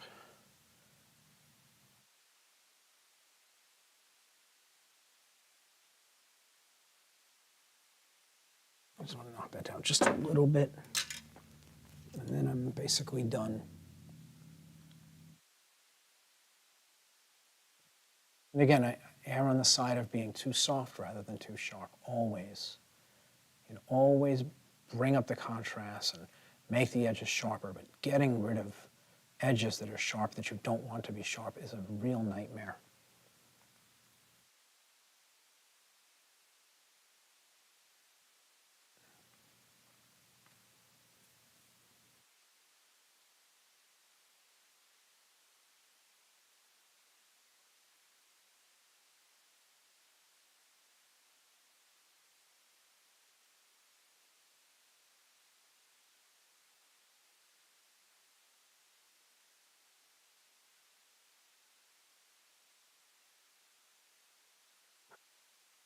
Okay, I'm going to stop right there.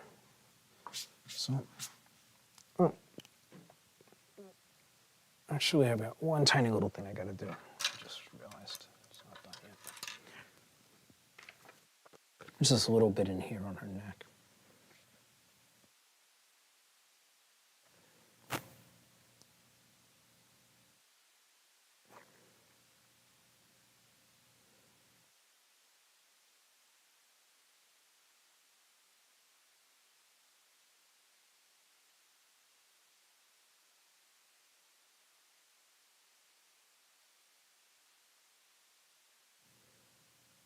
I don't want to have to deal with this later on. I noticed it, so we'll get it resolved. Again, even these outer edges, I want to soften them.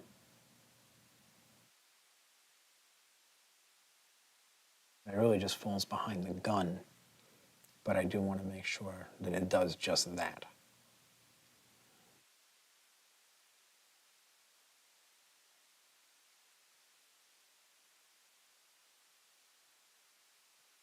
Okay, good. I'm going to stop there. We are officially done for the night. So anyway, so we got to figure out a last day on this. I mean, basically all that's left is a little bit of glazing on her, really just kind of firm up her hair, get a little, maybe details in her face a little bit, much like I did. It'd be exactly the same as I did in the armor, same with the hands. And then I've got a kind of just a little bit of decoration in the mountains and stuff on the painting. A little bit of extra light in the mountains. And again, it's going to go on exactly the way that I did the armor. And then I'm going to push shadows back into the rocks and maybe pull a few highlights out. And then I'll do stars and the painting will be done. So definitely, it's not even going to be 3 hours of work next time. Should be really, really straightforward and simple, right? The bulk of the work is done. And the stars, I know everybody wants to see the stars. They're very simple.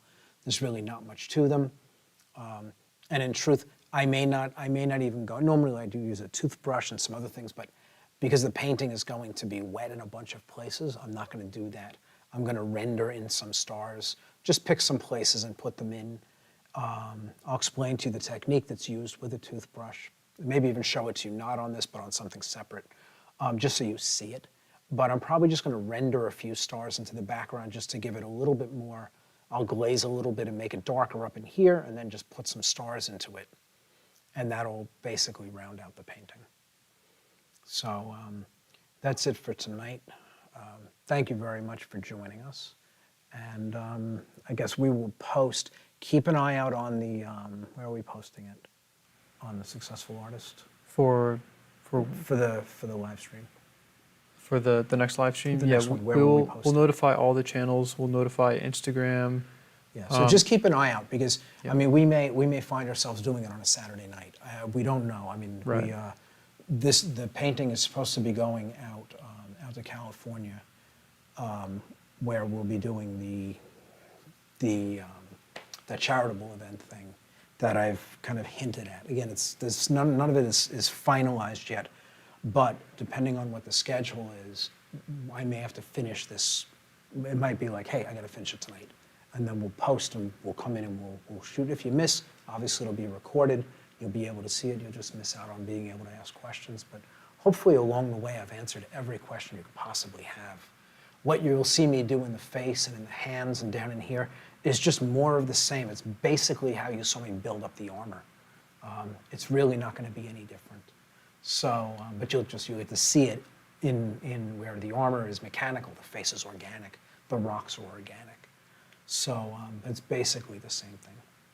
So if there are no questions? Nope, all that's good. it. Again, thank you very much for making it out, and hope to see you next time when we actually do finish the painting. Yep, great. Just stay tuned on our channels, Instagram, Successful Artist, and here on the